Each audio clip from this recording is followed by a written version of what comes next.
The following is a presentation of the ForceCenter podcast feed.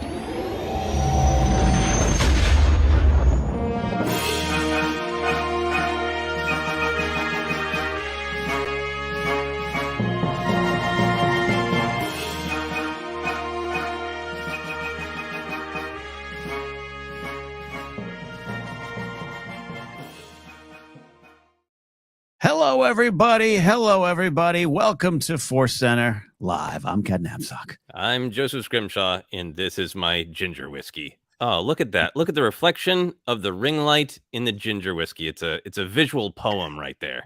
It really, truly is here.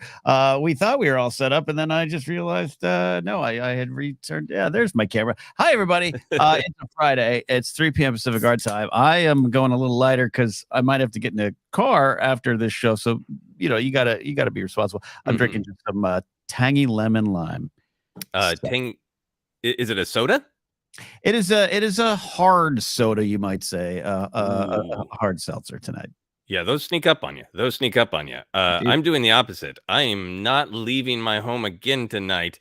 I was screaming in at the last minute. I felt like a Han Solo entrance. The Falcon, my Toyota Yaris, is smoking in the garage. I just screeched in time. Yeah, there you go. That is no, you've done wonderful. I feel we moved up the time, and we do have some new people checking in who haven't been able to see us from other parts of the world. We're going to also do some earlier the day broadcasts down the line, so you all who are awake. But Joseph, I'm excited. But the new time did mean my afternoon nap was interrupted. So I'm happy that you get to nap at home and you didn't have to nap at a second location and then come here. It is the start of the weekend, and we have a lot of people checking in here. Lauren Romo is here for the Galactic Podcast. Reminded me to find that lens. Look for the lens. Look for the lens. It's like teaching your parents to take a selfie. Look for the lens. Nottingham is here. Spice rum and cherry Coke with a slice of lime for me right now. Cheers, all. Ooh, that sounds real good. Ooh, when you're already drinking one drink and you want a second drink? Ooh. I'm making hello, Molly Damon. Molly Damon, swap out a nap for some afternoon drinks. That's exactly why we're here. Everyone's here tonight on the show. Yeah, tonight on the show, we're going to be doing some live kind of unboxings. Well, I'm going to be unboxed. You were smart and prepared a little bit better, so we're going to have an awkward me in a corner. We got some wonderful toys from our friends at Toys. I'm still sticking with toys, but figures, collectible statues from our friends at Gentle Giant and Diamond Select Toys. And we're going to be showing you those off for you all here, starting a relationship with those wonderful folks and show and tells. I got something I want to share here up top. And we got some questions from the audience, Joseph, coming in already, I'm sure. Yeah, please bring in the questions. When we're opening and sharing our Star Wars merchandise from Gentle Giant, we can have a fun discussion of the definition of the word toy, because I did notice the box screaming at me saying, this is not a toy. It's a collectible, which I think is probably like to warn parents of like, why does this Obi-Wan Kenobi figure cost this much? You only get half his body. What the hell? Yeah, but still, I felt a little. Yeah. I definitely actually think I don't want to offend anyone at Gentle Giant or Diamond Select when I say toy. So if that's inappropriate or wrong, but it's hard when you look around the room and I just get so excited. Look at all these wonderful toys. I feel like Jack Nicholson is the Joker. Yeah. No, this is great that we're just getting a rolling commentary from our wonderful friends on the internet here about their status with naps, drinks, and food. We've got some pizza. We got some Chinese food. We got this comment. Brian Ward. No, go for it. Brian woke up a nap. Watch this. Yeah. That's what my face looks like when I wake up from the nap. So we'll see how the unboxing goes. There might be room for another quick bit of shut-eye. I wanted to pull this one up here from Nick Tierce. Just had the new Dantooine Tonic at Oga's Cantina. Chef's kiss. Nick, while I'm blathering about Oga's Cantina, I would love if you could put in the comments what's in a Dantooine Tonic, because I don't think I know that one. Was lucky to get to go to Disneyland this past weekend. What is time? With my in-laws, and we were able to get into Oga's Cantina, and it was only the second time I'd been there, and that's just a happy place. I'd like to be there a lot. The music's great. They did the thing where the power breaks down and then everybody shouts at the bartender and the bartender hammers something and the power comes back on and DJ Rex springs back to life. It's great. Amazing. when I was there, they didn't do that. Oh, I need to go back. Yeah, I don't know if it's I think it's a regular thing because other people have told me about it and I forgot about it and I really they fooled me. I was like, oh no, the light's going out. I hope I can still get my drink. Yeah, so that was great. I got the jet juice and then I tried the white wampa ale. Oh, I see. How is that? I'll just go to that question. How is that? It was great. It was exactly what it said on the menu, because I think when they started with Galaxy's Edge, they were just like, we're not going to tell you Tip Yip's chicken, just figure it out, or it's a shack roast, it's mystery meat, take your chances. And now they've got all the normal human descriptions. So the white wampa, apparently wampas really enjoy a nice Hefeweizen, and so do I. So I enjoyed the wampa's drink very much. Cheers, indeed. Yeah, I don't remember what I had, so I definitely didn't have that, but it was 10:30 in the morning. You go when your reservation is. I do enjoy drinking at different times of the day, alcohol that is, but that was too early. But I did it. I did it all. So I'm a trooper. And Nick Tears came through here. Here's what's in the Dantooine Tonic. Ooh. Del Maguire Vita Mezcal, passion fruit syrup, ginger beer, and lime. That sounds delicious. Oh, that sounds wonderful. For people who want a zero proof cocktail, they've got some good zero proof cocktails as well. My wife and my mother-in-law had a Cliff Dweller, which sounds like the cocktail Luke made for himself while he's trying to decide whether or not to burn down the Jedi Temple. Yeah, the Jedi Library. But it was delicious. It had ginger and then other things. I don't remember what now. But it was really, really good. So if you're excited to go to Oga's Cantina, never been, and you don't want alcohol for any reason, they've got some great tasty mocktails where you can also feel a part of things. That's smart because not everyone drinks, and we always remind you, we're choosing to drink here. If you don't, that's great too. But also, kids go there, so maybe an 11-year-old wants to order a cold drink with mom and dad too. So I get that. Yeah, totally understandable. Also, there were a lot of birthdays in Oga's, really? And you could tell who had reached the 2-drink minimum or maximum, rather, the 2-drink maximum. Yeah, and why they have a 2-drink maximum, because there was one 2-drink maximum birthday party happening next to us. Does anyone like from the Resistance come out and sing a birthday? Like a Star Wars birthday? No, I don't. No, I don't think so. And I don't think it was, any Star Wars term or Batu term. It was just, hey, yeah, it's your birthday. All right. Okay. Yeah, let's do it. That's awesome. We got our first super chat of the day. We appreciate those from our buddy Ken Plume. I didn't know napping was an option. Plume stays up till like 9 a.m. He's a night owl, I've learned in playing Fortnite with him. So, your nap, Ken, is everyone else's bedtime. So that works. That is great. That is great. Great. I was trying to say great, but I said the name of your partner. All good. So I'm going to do, so we got some questions already coming in here. That is great. And like I said, super chats are appreciated. They help the show, help us, but not necessarily needed to get into the conversation. We start questions that we see. As always, if we kind of scroll past it and the chat keeps going, ask your question again. It's not a matter of us not taking it. We just maybe didn't see it. But Joseph, I got a gift. Someone sent me a gift. All right. Ooh, okay. An old friend of mine from Texas. Shout out to Brian out there in just outside Dallas. He sent me a picture. He's like, "You want this?" And I don't know if I answered yes or no, but I have it. So it's from 1997. Requiem for a Rogue, X-Wing Rogue Squadron comic there. It's sealed for its protection, I guess. But look at this. Look at this cover. Look at the buffness. Oh, wow. For just a moment, I thought that the Rogue pilot on the cover, I'm assuming that's Rogue pilot, had an Akbar tattoo. But no, that is just Akbar, right? It is. Yes. And this is definitely Power of the Force era, right? Oh, yeah. What's going on there. Power of the Pex era. The problem is it's issue 2 of 4, so now I have to track it down. Yeah. Well, that Rogue. Have you read it yet? Have you opened it? I haven't opened it yet. I'm going to. I'm sure it's not going to resale value. Is not going to get me to college. So I'm going to open that up and take a peek. But you must be pretty stoked because you generally like rogues, and it looks like that Rogue. You like rogues. You like pilots. There's a possibility that that's a redhead pilot. I can't tell. I know this is ticking a lot of boxes. Yeah, absolutely. And there's X-Wings. And, I definitely like aliens with a good workout regime. So regime. You know what I mean?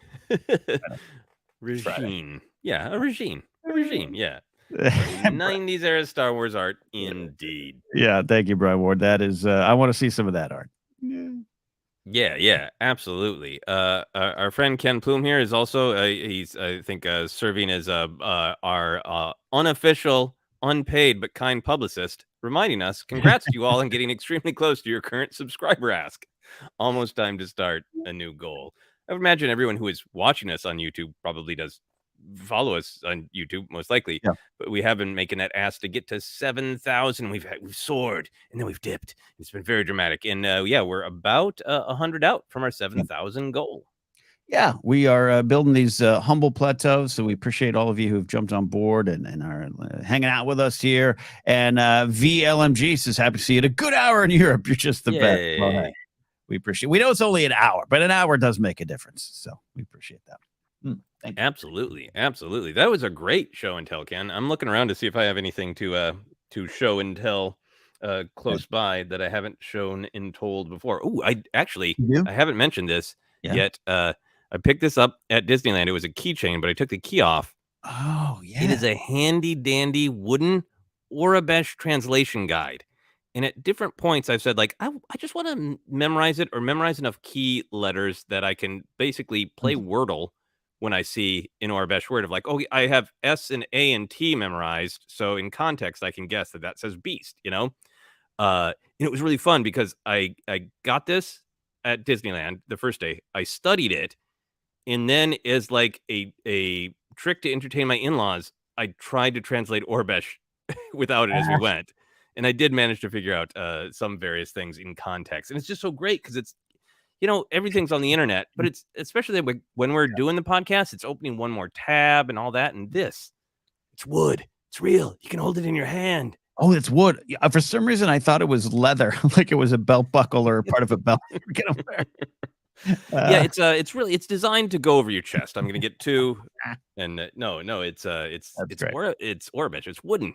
It's beautiful. I love it. That's actually handy that's actually a really handy item for us. I no longer have to text Alex, you know, hey, Damon, what's going on? What's these words say? Is Quinlan Voss's name in this list? That's exactly. So I had fun with it. I'm looking forward to having even more fun with that. So that's my show and tell. Our friend Ken Plume as well says, hey, show some new figures, Joseph. There are, but they're not physically within reach. So we'll keep those coming. Yeah, we got some stuff on the way here from our friends at Gentle Giant. We got some good questions coming in here. So let's start diving in here. If you want to, you've already selected some wonderful ones, Joseph. Look at this. But let's start with kind of the conversation that's kind of coming out of what we're talking about here. Stephen Kirkpatrick asked, after years of saving, my wife and I are headed to any advice for a Disney first timer? So, all right, that's I feel pressure. I feel a little pressure. But first, the thing I would kick back to you, Stephen, if you're live in chat there, Anaheim, Orlando. I don't know Orlando. I know Anaheim pretty darn well. Been there, going there my whole life. So that's the first question I have. Yeah, absolutely. I think that there's some stuff that I think is going to translate between the two and some stuff that's probably Anaheim and Orlando specific. And I'm same ballpark. I don't know Orlando. Orlando. Okay. So says Steven. Okay. So we'll keep it more to the general stuff. Okay. I think this stuff is the same across Orlando and Anaheim. And Steven, you might know this stuff. So apologies if I'm saying things you already know. But that Genie Plus service they have now, which is their kind of newest thing, the Genie Plus with the Lightning Lane works out really well. The Genie Plus is you pay extra for it. And then on the app, if you just have the app, you can see what the wait is for different rides. But then if you have the Genie Plus, you can hit the Lightning Lane thing and get in shorter rides and just really maximize your time and see how much time it takes. For a Star Wars specific thing, I don't know how long the wait for the Rise of the Resistance ride is in Orlando. But if you can get to wait in the Rise of Resistance line for under an hour, 60 minutes and under, the line is cool if you're all into Star Wars. And it's also particularly cool if you've read the book Black Spire Outpost, which is, without spoilers, the tale of our friend Vi Marati setting up the base on Batuu. I've never quite had an experience where I've read the book and then I've got to walk through what was accomplished in the book, which made it really emotionally resonant and really powerful and really cool. That's a great place to start, and good advice, Joseph, on the time. Like, that can seem daunting. We all know Disneyland lines can be a bit much, but that's a good time frame. Yeah, I think I had a little less because it was late in the day on a rainy day, so my experience was slightly different. But that's good, and and a shout out to that book, which we both love. Yeah, absolutely, and yeah, I don't know how Oga's works. You can on the app keep checking in to join the standby queue because most likely you can try to get reservations way out in advance, but reservations are mostly sold out. But you can join a day of queue, and that's what I did to get into Oga's. And big thing for me, I think I said this on the podcast, is I just spent the day saying, "Hey, if I don't know something, I'm going to ask someone." And I found lots of shortcuts that I didn't know in the app. Like, I even had my wife wanted beignets, and she couldn't figure out how to make the mobile order work for the beignets. And we heard someone in line for Haunted Mansion saying, "Got my mobile order for the beignets." And I was just like, I need to make these happen for my wife. And she was like, "Can I just take your phone and do it for you and show you?" And I was like, "Absolutely." And she did. And I learned a lot. So I guess that's kind of a big picture one. No fear of saying, "I don't know." It's big and it's daunting, and they change the systems all the time. And I think it's great to just be able to ask someone friendly, "Hey, I'm trying to do X. Do you happen to know?" And people are at the happiest place on earth. They're in a good mood. They're in a place to help. True example of community there. Can I just grab your phone and do it? Can I just do it for you? Oh, no. No, that's wonderful advice from someone who was just there. It's been a while for me since Disneyland or Batuu, about 3 years for me. So yeah, Joseph's right. A lot of things change. Don't be afraid to ask a cast member, or just say, "Bright Suns, can you help my communicator device work properly?" All that kind of stuff. But definitely try to get res resistance. But yeah, don't sleep on Smuggler's Run. It's a fun little ride. It's a fun experience. And I think I was able to get in there 30 minutes or less early in the day. So yeah, check the reservations and just be sure, Steven, slow down, take it all in. There's so much detail in every corner of that theme park section. Take everything. Yeah, particularly for the Galaxy's Edge. It is really, there are 2 rides, there are a lot of shops, and it's just beautiful to just be there and be immersed in Star Wars is fabulous. The other thing I'll say real quick about Smuggler's Run, about the Falcon one, I think it's worth doing a couple times if you can. And if you get the opportunity to be the pilot, I think being the pilot is amazing. Everything's fun, but being the pilot is where the fantasy becomes reality. I think I said on the podcast as well, there are 2 pilots, and I got to be the pilot who reaches up and pulls the knobs to go to hyperspace. And that was one of my okay, well, I mean, I want to live for a long time, but at least this is one more thing checked off the bucket list, level of my mother-in-law even asked, "Do you want to go back again?" It's like, no, it was too perfect. Nothing will be as good as that. That was the second time we were on it. So yeah, I think we were in the only time I rode Grace and I were the pilots, and she got to yell at me, "Punch it," and I got to punch it. And yeah, you're right. I want to live for a long time, but if on my deathbed they're like, "Any regrets?" I'm like, "Nah, I got to punch it. I'm good. We're good." Yeah, we got a couple of good thoughts here. Oh man, there's a lot going on. A lot of good advice out there. That's the other thing. You can ask plenty of people. Harrison Gibson says, "Oga's definitely needs reservations in my experience for Orlando. Keep checking the reservations every few days between now and when you go. They periodically will have slots opening up." Thank you for coming in with the Orlando experience information, Harrison. Very much appreciated. Yeah. Love that. Yeah, take the time. You've saved up your allowance just to get there, and that's just sometimes the realities. But there you go. Steve says, "Thanks for great tips. Can't wait to build my own lightsaber." Yeah, that's the thing. And Brian Ward's in chat, our wonderful designer for our look here. He built a droid, and he's very happy with the droid. But sometimes, Steven, you might have to choose. Looks like lightsaber is where your heart's at. So follow your heart. Yeah, the lightsaber experience I did the first time I went in 2019, and it was also really, really, really amazing. So definitely recommend that. Got one other comment here I want to share, Ken. Andrew McNabb says, I got my son's name translated into Aurebesh tattooed on my arm. Terrified to show it to a hardcore fan in case I mucked up my Google Translate and I've got doorknob or something written on there.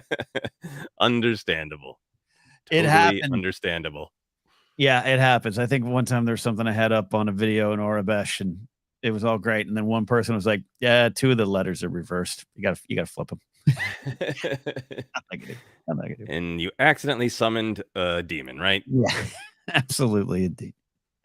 Well, that's a great way to start. Thank you, Steven. Yeah. So one question in here. All right. So you want me to grab another one, Ken? Yeah, go for it. Okay. Ooh, here's one that we've has been swirling around. Paul Whiteley asks for a question. What's your thoughts on Daisy Ridley being interested in returning again? I love it. Smiley face with a D for a mouth.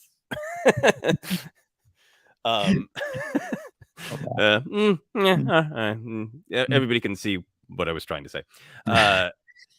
Yeah, so there was that clip going around, right? I don't remember where it was from, where she was being asked about coming back, and she's like, "Hey, I'm always looking for work." Big smile, everything. How did you take that, Ken? Did you take that as the standard? I get this question, I'm answering it in a fun way, or was there a little bit more glee in her eyes that you're obsessing over? I understand that if people want to take some extra glee, there's a little bit of a little different energy to her response to that. I still think there was a little bit of the joke, the wonderful joke of I'm out of work, always looking for the next project. That type of thing exists. She's even post Rise of Skywalker in the early days. I thought she answered the question pretty honestly, like maybe not now, like do other things, but you never know type of vibe. I'm not quoting her word for word. This one just seemed to have a little bit more energy, which I'm not reading much into. That lunch everyone's talking about. I think that it's some dots to connect, but I'm not connecting them in pen. Just a nice pencil that I could erase if it doesn't come true. But I get why there's a little bit more excitement from this last round of comments. Yeah, no, I get it too, because it wasn't a sort of, hey, I'm trying to promote something else and I'm fielding a Star Wars question. There was a lot of energy to it. There was a lot of positivity and fun to it. And yeah, I don't take that lunch that happened a little while back as any like indicator. I think it's possible that it's just a check in with, hey, what has Lucasfilm got going on in total? Are you starting a new series of any kind? Hey, you've been working on some movies for a while. What's happening? All that. I'm trying to speculate responsibly. Yeah. My speculation, which of course could be wrong, is that I think the movies will probably push in the timeline past Rise of Skywalker, right? So that just, if they're playing in that era, then it kind of opens up everything for Daisy to be like, I'm actually open to it. So if you're pushing forward in that timeline and something comes up where it makes sense for me, give me a call. Yeah. Yeah. I mean, she's a performer. She's an artist and the story grabs her, and it's not just cynically about the paycheck. It's about, I think at this point, she doesn't necessarily need to worry about that right now. She just needs to worry about what would ignite her as an artist and what story there is to tell with that character. And I think she's probably protective of that character, even though she said in another wonderful interview response that's going out there to what I thought was a pretty unfair question. And that's I haven't finished my drink version of it. And she had a great response about Rey from nowhere, Rey, Palpatine, all that kind of stuff into Rey Skywalker. So she understands the character. I think she loves the character too. So she'll come back, I think, if it's right. Yeah, I think every actor is going to be smart enough to ask that question of what's the challenge for the character? Why are they here? Because otherwise I have nothing to play. Yeah, indeed. Absolutely. Yeah. Great way. Yeah, got some great follow-up comments as well. Gaz Nottingham says, I'd love to be able to afford to take my 2 children to Batuu. This has inspired me, and I'm going to start saving this year. That is great to be inspired. Also, with all my Disney enthusiasm, I also want to acknowledge it's ridiculously expensive, and I hope classic Bob Iger does do a little bit of cut down on some of the gouging that had happened in my Disney opinion. So I think that's inspiring, Gaz. That's great. When you were there, I think Iger was there the day before again, and I was hoping he hung around for one more day and just turns the corner and runs into you. I really wanted him to just to walk up to that churro counter and him to say, these should be $2 less. I'm like, thank you, Bob. They should. Yeah, right when you're behind, like right behind the line. Yeah, that's awesome. Good idea. Super chat here from Nocto Key says more Star Wars commentary. So I'm going to assume that means, hey, we'd love to see some more Star Wars movie commentary, or just in general, if he's like, hey, give us more Star Wars commentary. So I don't know how you take that, but I just want to acknowledge the super chat. Yeah, no, that is a very, very good super chat. And yeah, it would be fun some days to get back to some of the commentaries that we were doing. Yeah. Yeah, that was 2 apartments ago for you, Ken. 2 apartments ago. I still have that couch, but we would shoot them a lot different if we would do it now. So we'll get to that there. Thank you for Absolutely. that. Appreciate it. Absolutely. Is it your turn for a question? That was technically mine, but it was a quick one. So I could definitely slide one in here. I want to do here. Oh, here's one. Here we go. PLD. That's Paul Denuzzo. I was just on his wonderful show over there, Holy Snokes, with him and Maddie Gunner.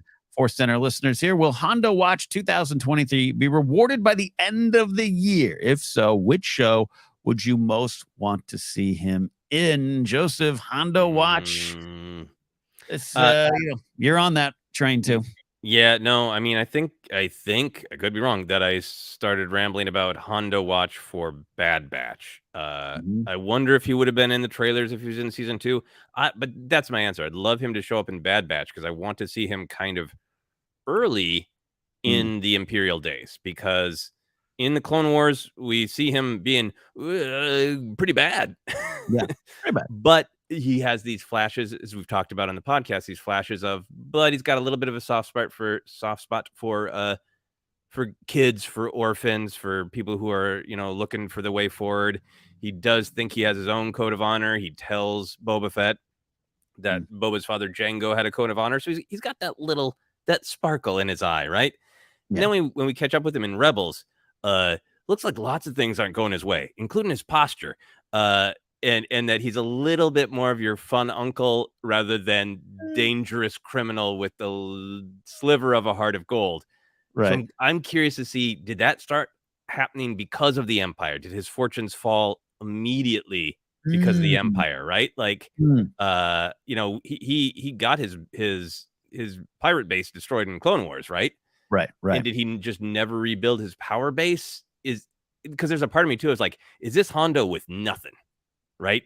Is this Hondo rebuilding from scratch around the time of Bad Batch? So that's what I'm curious about. I love it. I think he would fit so well into it. We've already seen Fee Genoa kind of, playing around in that pirate treasure hunting, smuggling kind of world. And I just, you have to imagine she knows someone like him. And I love what you're saying. It isn't just about Hondo showing up in the Bad Batches, but how do you use him? What part does he have in that story and the themes at play? And I think you're pitching something wonderful there. And I think that's the way of it. As PLD's question asks, what are the show? Ahsoka, Skeleton Crew, a lot of possibilities, I would think.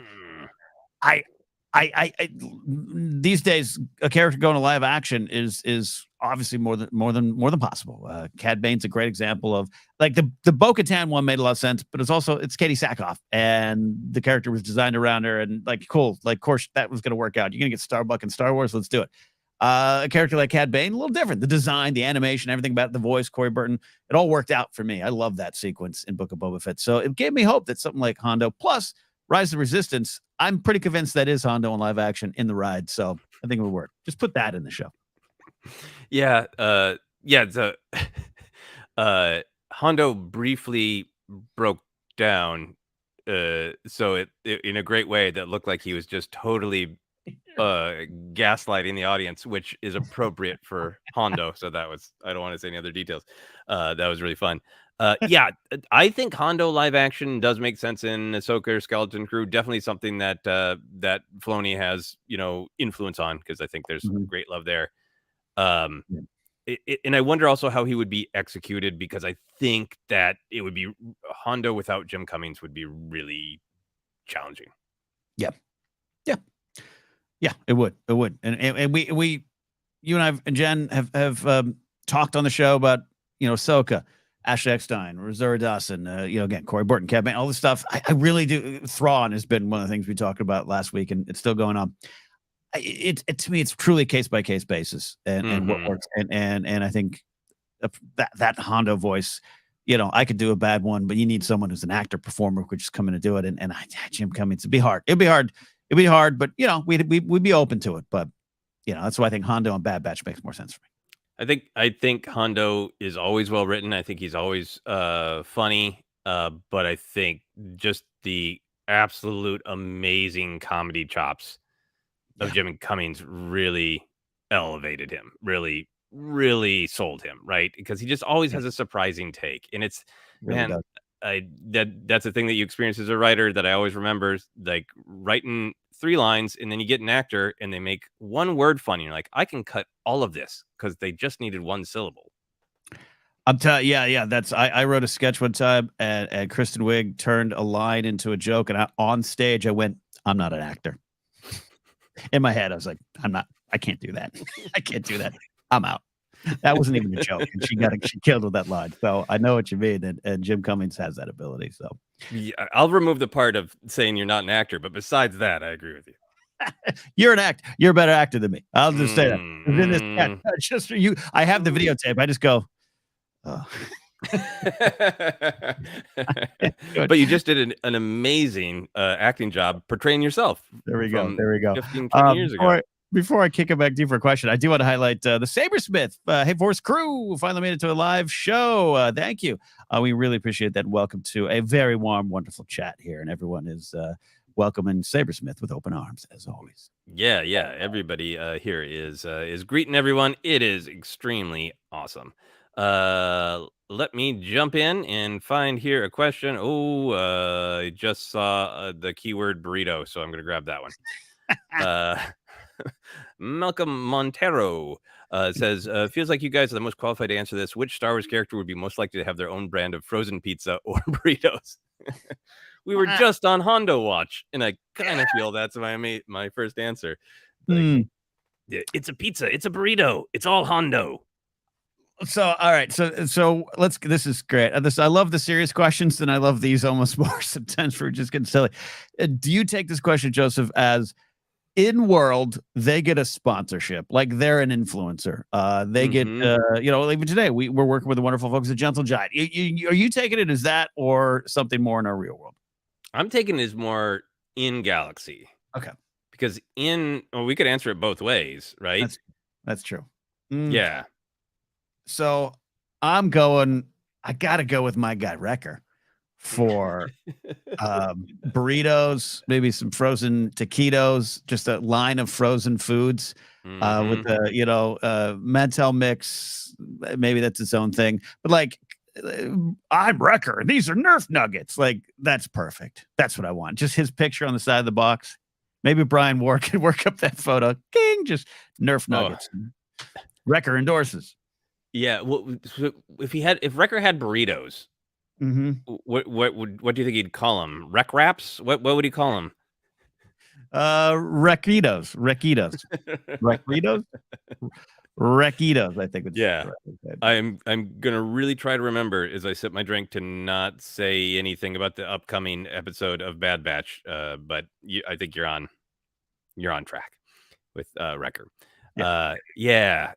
In Galaxy, I think we've talked about who'd be an influencer before, and I think it does track. I think Lando would have like really classy pizza, like he would have this sort of like the after party pizza, right? Like, you have a late night. Have you enjoyed some fine beverages and some fine company, but now it's time to settle in for the night at 4 a.m. in space time?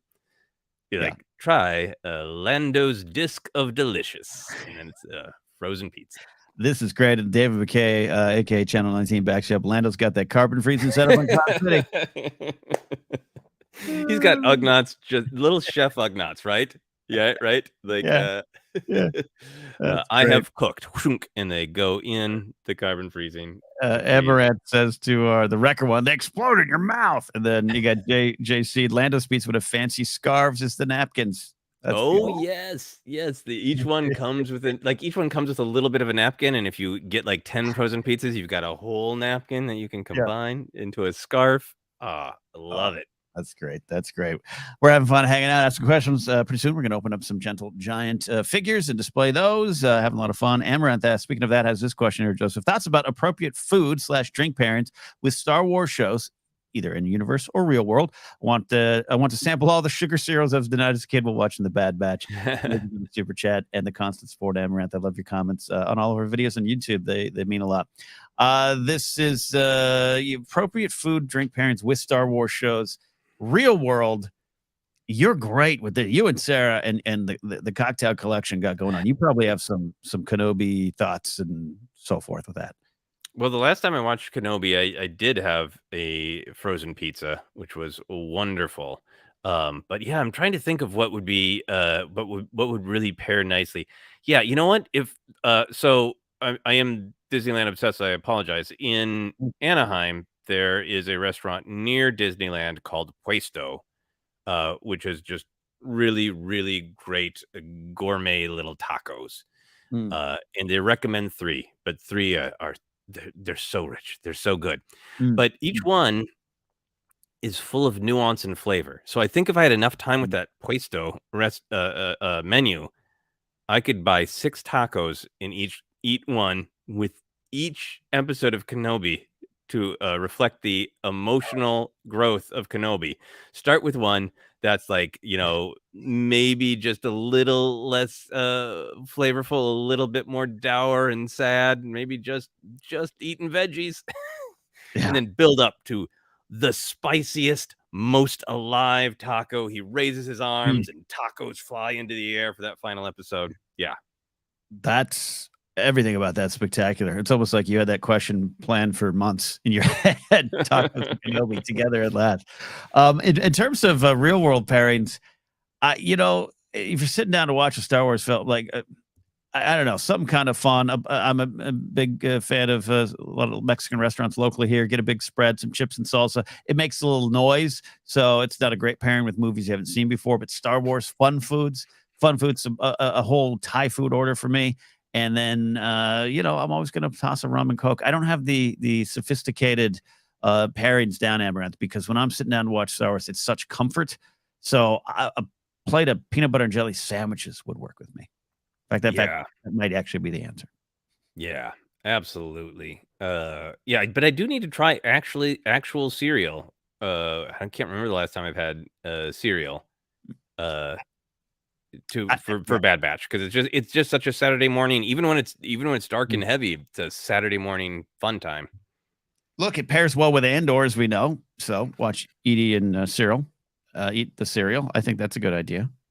As a cereal consuming adult until his doctor told him to stop, I'd be happy with that. Some Captain Crunch, some Space Crunch.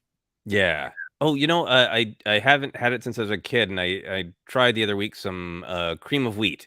I want to eat some cream of wheat while watching the beginning of The Force Awakens, and just kind of feel like I'm in that sort of portions place with Rey. That'd be great. Yeah, get some of that. Yeah.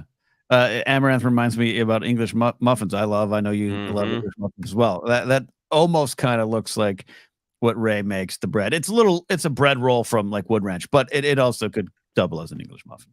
Ken, what is the most delicious but messiest? You cannot eat it without getting at least part of it on your face, your chest. What is your messiest food you love?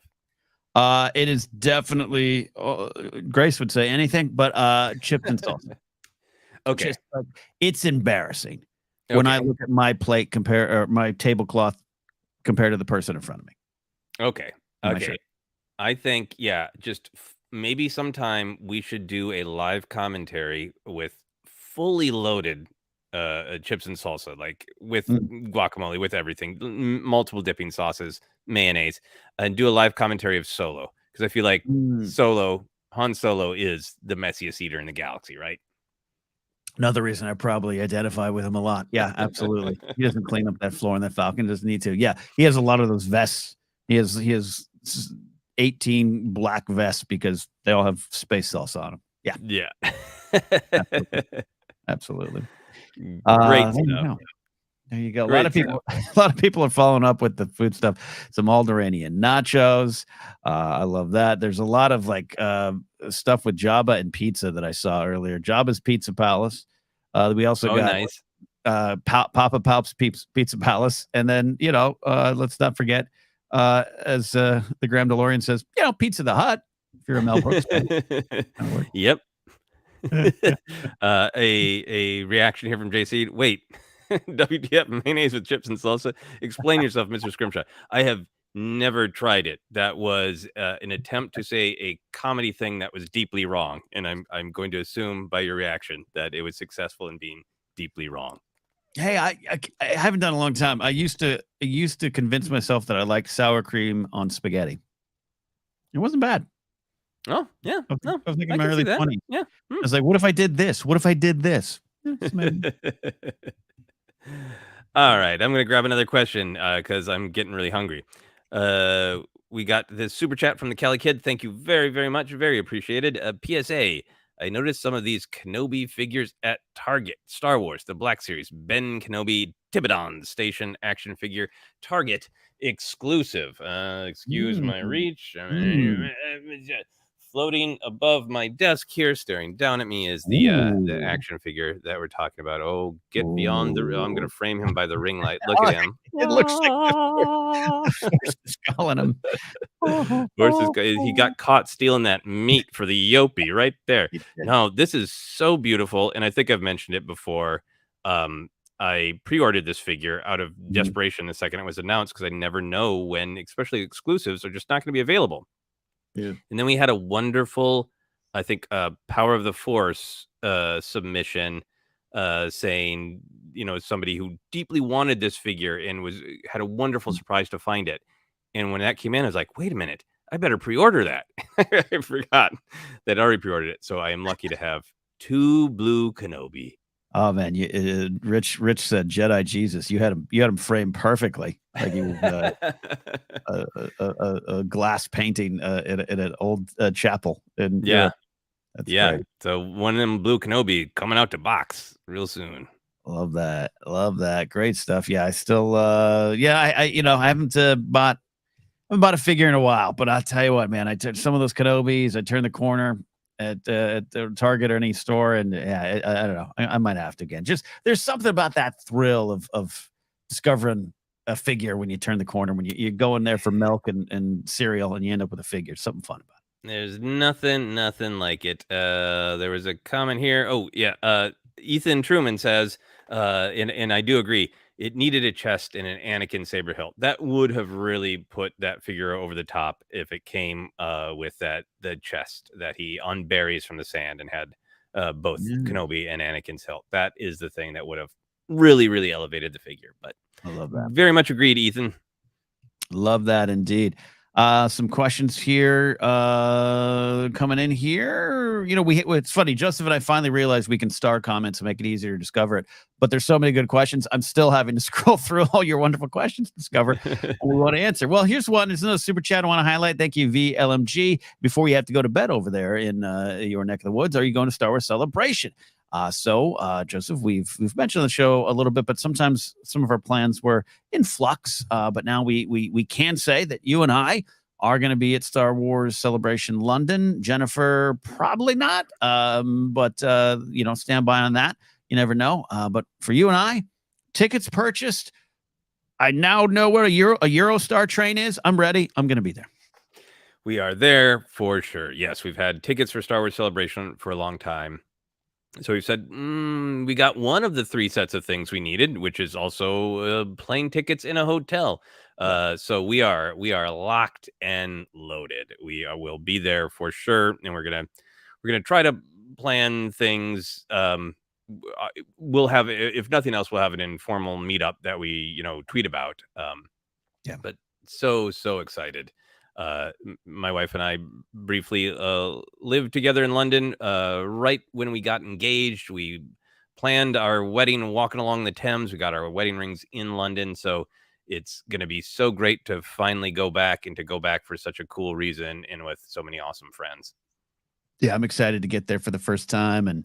And Grace is going to come with me, and we're going to have some fun and travel around, and it's going to be hard to concentrate on just Celebration, but there's going to be a lot of wonderful things, and Star Wars fans, and I just want to do some simple things, and that includes just finally getting a pint and some food in a pub. And our friend and listener Maddie Gunner, I was on PLD, and he's Star Wars show, like I said, Holy Snokes, and I said that I was a little worried about finding the right pub, and Maddie, who lives nearby the convention center, just did this. He went, "I got you covered."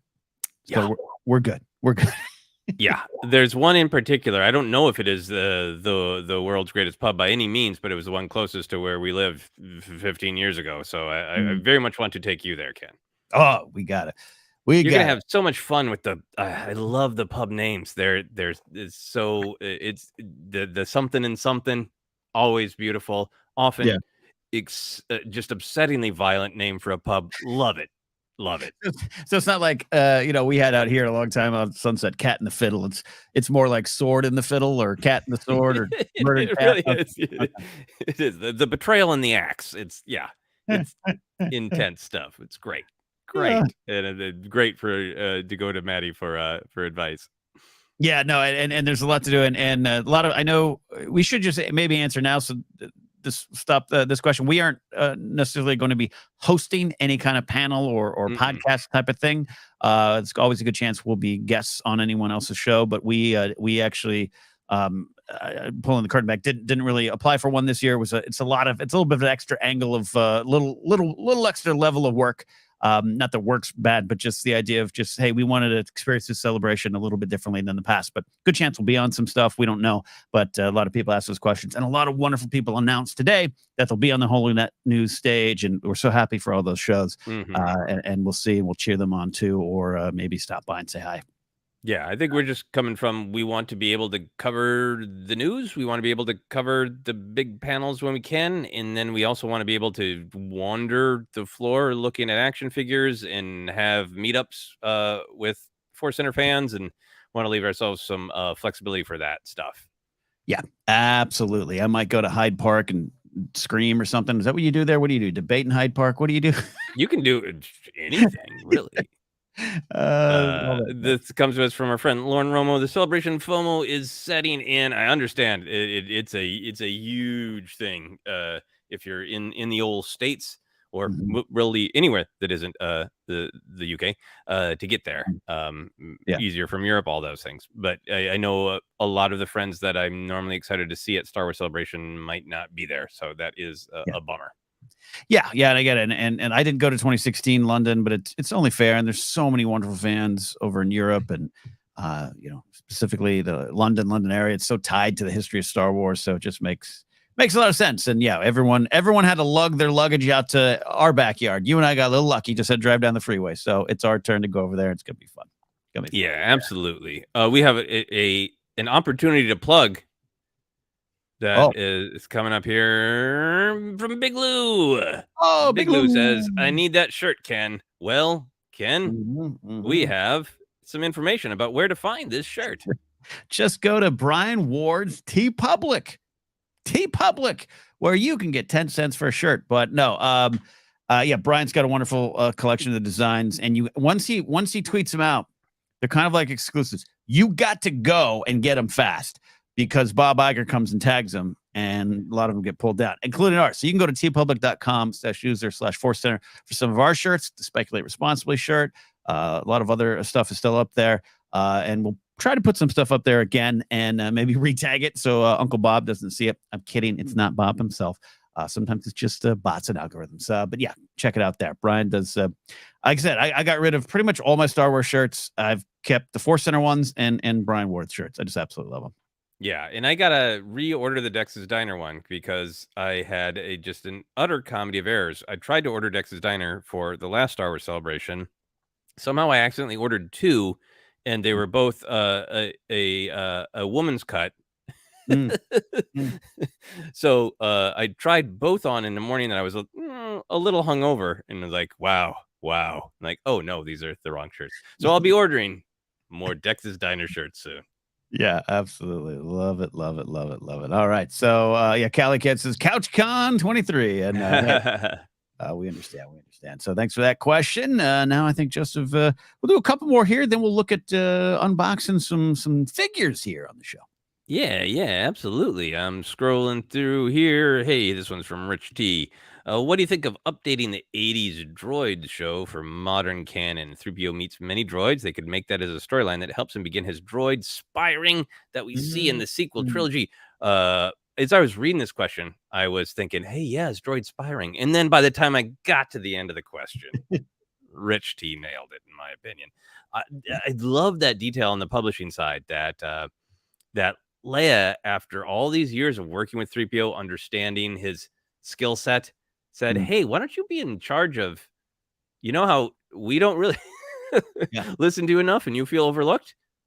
Bunch of droids feel that way. And if you made a network of them, people say things in front of droids, forgetting they shouldn't. Yeah. What a and the pride that 3PO feels. There's some stuff in there in the Poe Dameron comic arc that focuses on that, right? It's been a long time since I read that. So yeah, a modern droids cartoon that's in that era. You could even have Leia sending him and R2 undercover on various adventures, so he doesn't need to be tied to where Leia is. Picturing R2 with like a mustache and like a monocle undercover. A hat and a trench coat, for sure. This is great. I share your excitement for this, Joseph. And Ethan Truman in the comments says, didn't they announce a droid show with Anthony Daniels at one point? It wasn't a show, but yeah, there was that droids movie going to come to Disney Plus, right? Or special droid story or a droid's tale. Yeah. Anthony Daniels reads his autobiography. I don't know what that show was, but we haven't heard anything about it in a while. Yeah, David confirms the droid's tale. Good call there, Joseph. Yeah. So that makes me think that something like this could be possible. And I like the specific story pitched here. I think it's great. That one-off issue of how 3PO got his red arm was absolutely touching. I love that issue. If you haven't checked it out, it's from around the time of Force Awakens, of course. So I think there's a lot to do with those two characters. And again, R2 undercover and a mustache. Come on. Yeah, and look at the great pitches already rolling in. His chassis opens like a man opening his trench coat to display the fake Rolexes. Love that. 3PO, with like a wig on, just like, like a mullet wig trying to hide in a bar somewhere. Yeah. Oh, that they're not physically within reach, but that was the big action figure expenditure at Disney, was finally getting that Mandalorian set that comes with the fairy droid from the last episode of season 1. And it's also got the New Republic security droid, the floating one. Yeah. Amazing. Oh, underrated droids there, especially that one at the end. Mando.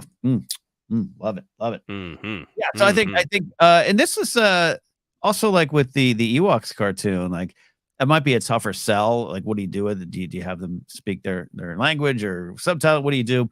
But I think I wouldn't mind a push towards something like that. Droids, Ewoks, some kind of actual Saturday morning cartoon vibe on Disney Plus. It'd be fun. Yeah, Big Lou's got a great comment here of, I really want an episode where R2 spills all the tea about everything to Luke. There would be room for, like they've done in comics and stuff, to poke around with like that 3PO is like, I know there's something more deep down, Yeah. Good stuff here. That's a great question here. Our pick one. Thank you all for hanging out with us. Thanks for super chats. Thanks for just spreading the word about ForceCenter here. Oscar film forecast. That's just a wonderful question. If there were to be a film production in the Star Wars universe, what characters do you think would be the best for each role on set? Director, DP, AD, assistant director, actors, etc. Happy Friday, man. Yeah. Okay. Let me think here. Well, I got one off the top of my head. Okay. Hit me. Starting big. Director, Padme Amidala.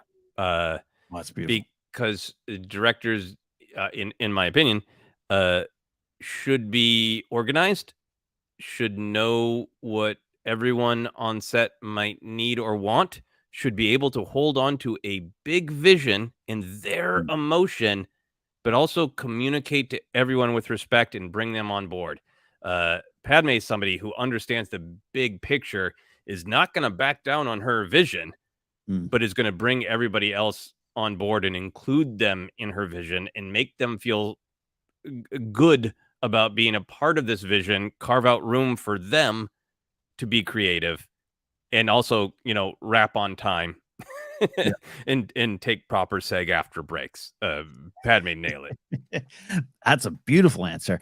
Then I think her AD, her assistant director, the one who kind of makes sure everything's rolling, so Padme can concentrate on the big picture. I'm going with Larma Dacey. I think that's a solid back to one AD. Absolutely, yeah. Larma Dacey can sidle up to Padme and say, Senator Queen, we do need this B-roll. Padme be like, thank you, Larma. You're right. You're totally right. You're totally right. Yeah, and she wouldn't take no guff. Larma Dacey can hold her own, but also I think she's respected and she knows her role well. She knows where she is, working alongside all those leaders, but keeping the ship going. So yeah. Okay. I'll go there. And good point here. And Padme knows some costume and set designers. Yes, she does. All right, so Ken, what other roles are we trying to come up with? Director of photography. We have a great answer. I'm just going to steal here. Big Loose is Dex is in charge of craft service. Exactly right. Performers. Go Grip or Best Boy if we want, but DP. I'm trying to think who would. Yeah.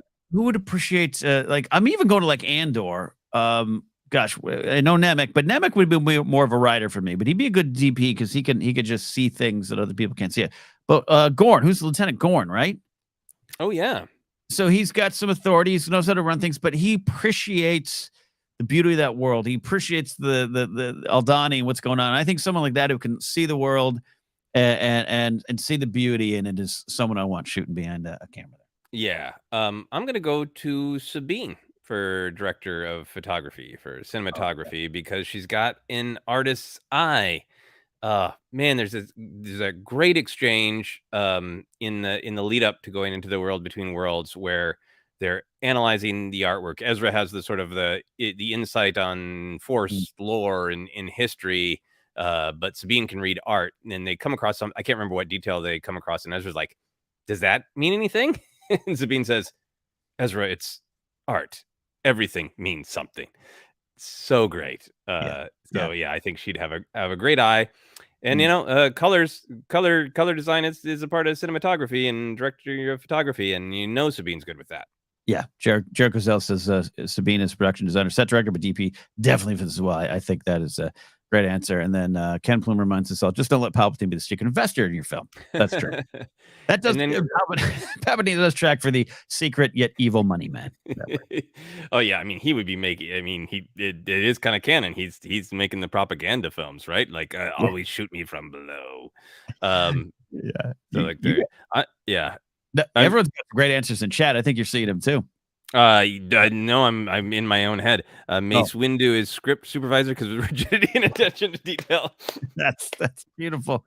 That's beautiful. And Amaranth is armorer, set designer. I absolutely love that. Someone earlier said, I'm trying to find it there. Nemec, I said a writer, but he was the designer, like the miniatures. He'd be like Phil Tippett, designing things. And Doug Chen, like here's the pod race arena. Luthen is editor is perfect. I was commenting on that's Ethan's comment to Nathan. I lost Nathan's comment. There we go. Luthen is editor. Yeah. No, you gotta match the movement. Gaz Nottingham's got a great one here. Ram Jamaran is head of creature and animations. I think that's great. For actor, I'm gonna be basic. It's my bias, basic and biased, but I think Kenobi'd be good. Yeah, right? Because I think Kenobi is one of the characters that we've seen who is kind of aware of what the situation needs and puts on different, energy, different charm. I think I can see Kenobi being a good actor. I like that decision, and one would argue he said that he's done some acting in his day. He can go undercover. He can be a total method actor too, and go to the underworld there if he needs to. I think that's a great example. Shmi Skywalker says Rich T. I actually was going to say I didn't mean to play it off of Kenobi, but Anakin would be the brooding leading man. That would be Almost Hayden, but like Robert Pattinson type. People like, really? Can he? Oh, he nailed it. Okay, good. I think there's that school of casting where you like David Lynch famously just meets with people and has conversations with them. He doesn't give them sides, and he's just like, I'm looking for an energy of this character. Do you have this energy? If you cast Anakin as a brooding young man, golden. I think if you try to cast him in like, a John Hughes rom-com, you'd be like, oh, Anakin. Not faster, more intense. So. Faster, less intense. How about that? Yeah. Great answers as well. Ken Plum says Bad Batch is a stunt crew. Reiko Hardin is Kenobi stunt double is a great answer too. I also, Luthen as editor is great, but we're talking about performances at a real method performance going on there. Luthen or Mon Mothma having to just find who they are, but keeping it inside and projecting something else to the world. I love that. I want an indie drama starring Kenobi and Mothma. And Jared's got a good one, I think, to take us home. Zam Wessel is a supporting actress. She could play multiple roles at once. Love that there. Love that. Thank you to all that. All right. What do you say? One more here. You want to choose one here, and then we'll start opening? Yeah. Yes. Sounds good. I will choose here as we're looking. Boo, boo, boo, boo. In fact, since we're on Luthen, Michael Gibbons Media says, how do you feel about exploring a more serious character like Luthen Rael in animation or comics? I love animation, but personally love to see the story. Even flashbacks remain in live action. Yeah, I mean, I think this is such an interesting question because it's like it's about what kind of stories translate to what media. Yeah. And then there's also just the like, do we need everything in every media? Right. And there's a part of me that feels like I'd be happy to have Luthen pop up in comics for sure. I grew up in the collecting comics in the mid to late 80s and a little bit of the early 90s where comics got real heavy. Yeah. And that's one of the great things that the medium can do is show so much emotion and stillness and so much power in the lack of dialogue or the lack of a thought caption. So I would love actually to see a heavy Luthen comic. Yeah. I wouldn't want to see it until Andor season 2 is done, because I really do just want that to be the Luthen story that's on the big screen of our homes. And then once that's done and we know what there is, like I think there's even been interviews with Tony Gilroy saying, hey, for a lot of the characters, we know their backstory. We figured it out. And then we didn't need it in the show. It slowed down the show, but we got those answers. So you could have a great thing where Tony Gilroy is like, it's been, 6-8 years, whatever, been working on this.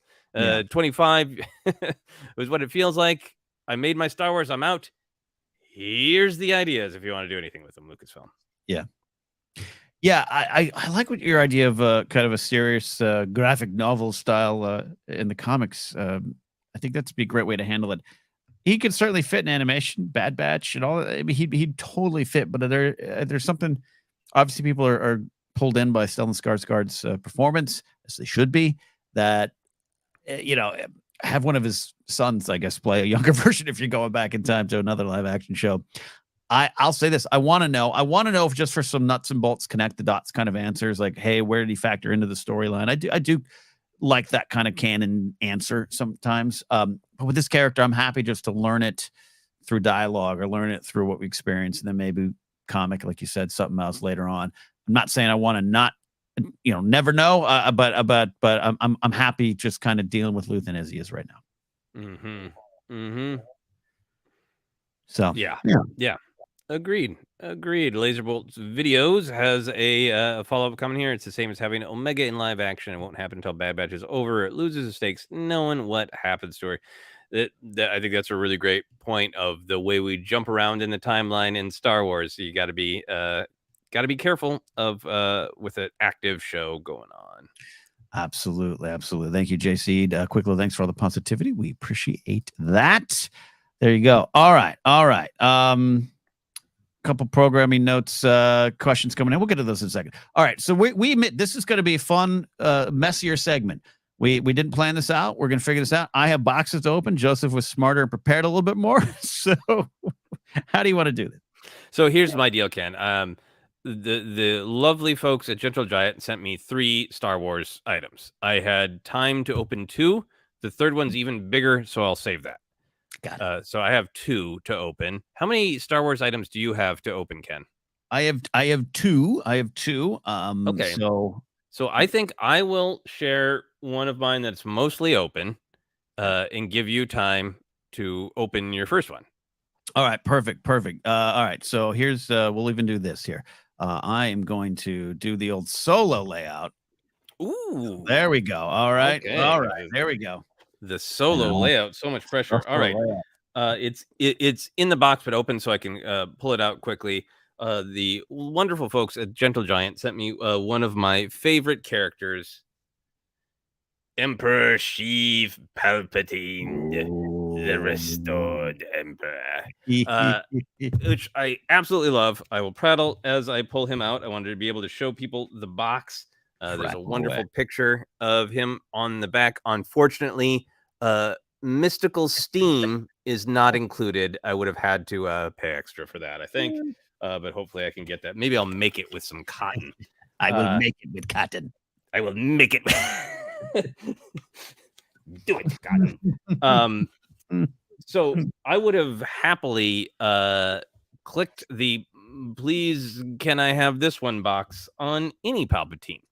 But as folks who are regular ForceCenter listeners and watchers know, I love Rise of Skywalker. I love Palpatine in Rise of Skywalker. I understand some people it's not going to be their favorite thing, and that's cool. We can be different.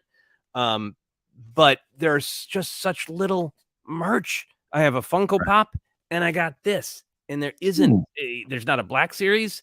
There is not a vintage collection. There's not a retro. The restored Emperor, not to even mention Emperor hanging from a claw that you normally use to get presents at the arcade. So I'm really excited that this merch exists. This is really cool of them to send, and obviously part of the deal is they send it to us so we can share. So if people are interested, they can check it out. This Palpatine is limited edition. It came with a little certificate. I have 122 of 1,500. That's not enough Palpatine. There should be more. You want more Palpatine. Yeah, so I already opened him to know that I can get him out, but I'm pulling him out of this styrofoam. So here's your first look at the actual guy in the styrofoam, which I'm going to share here because I didn't realize that I had left him surrounded by silica gel. That's exactly what the first attempt to clone him was. Yep.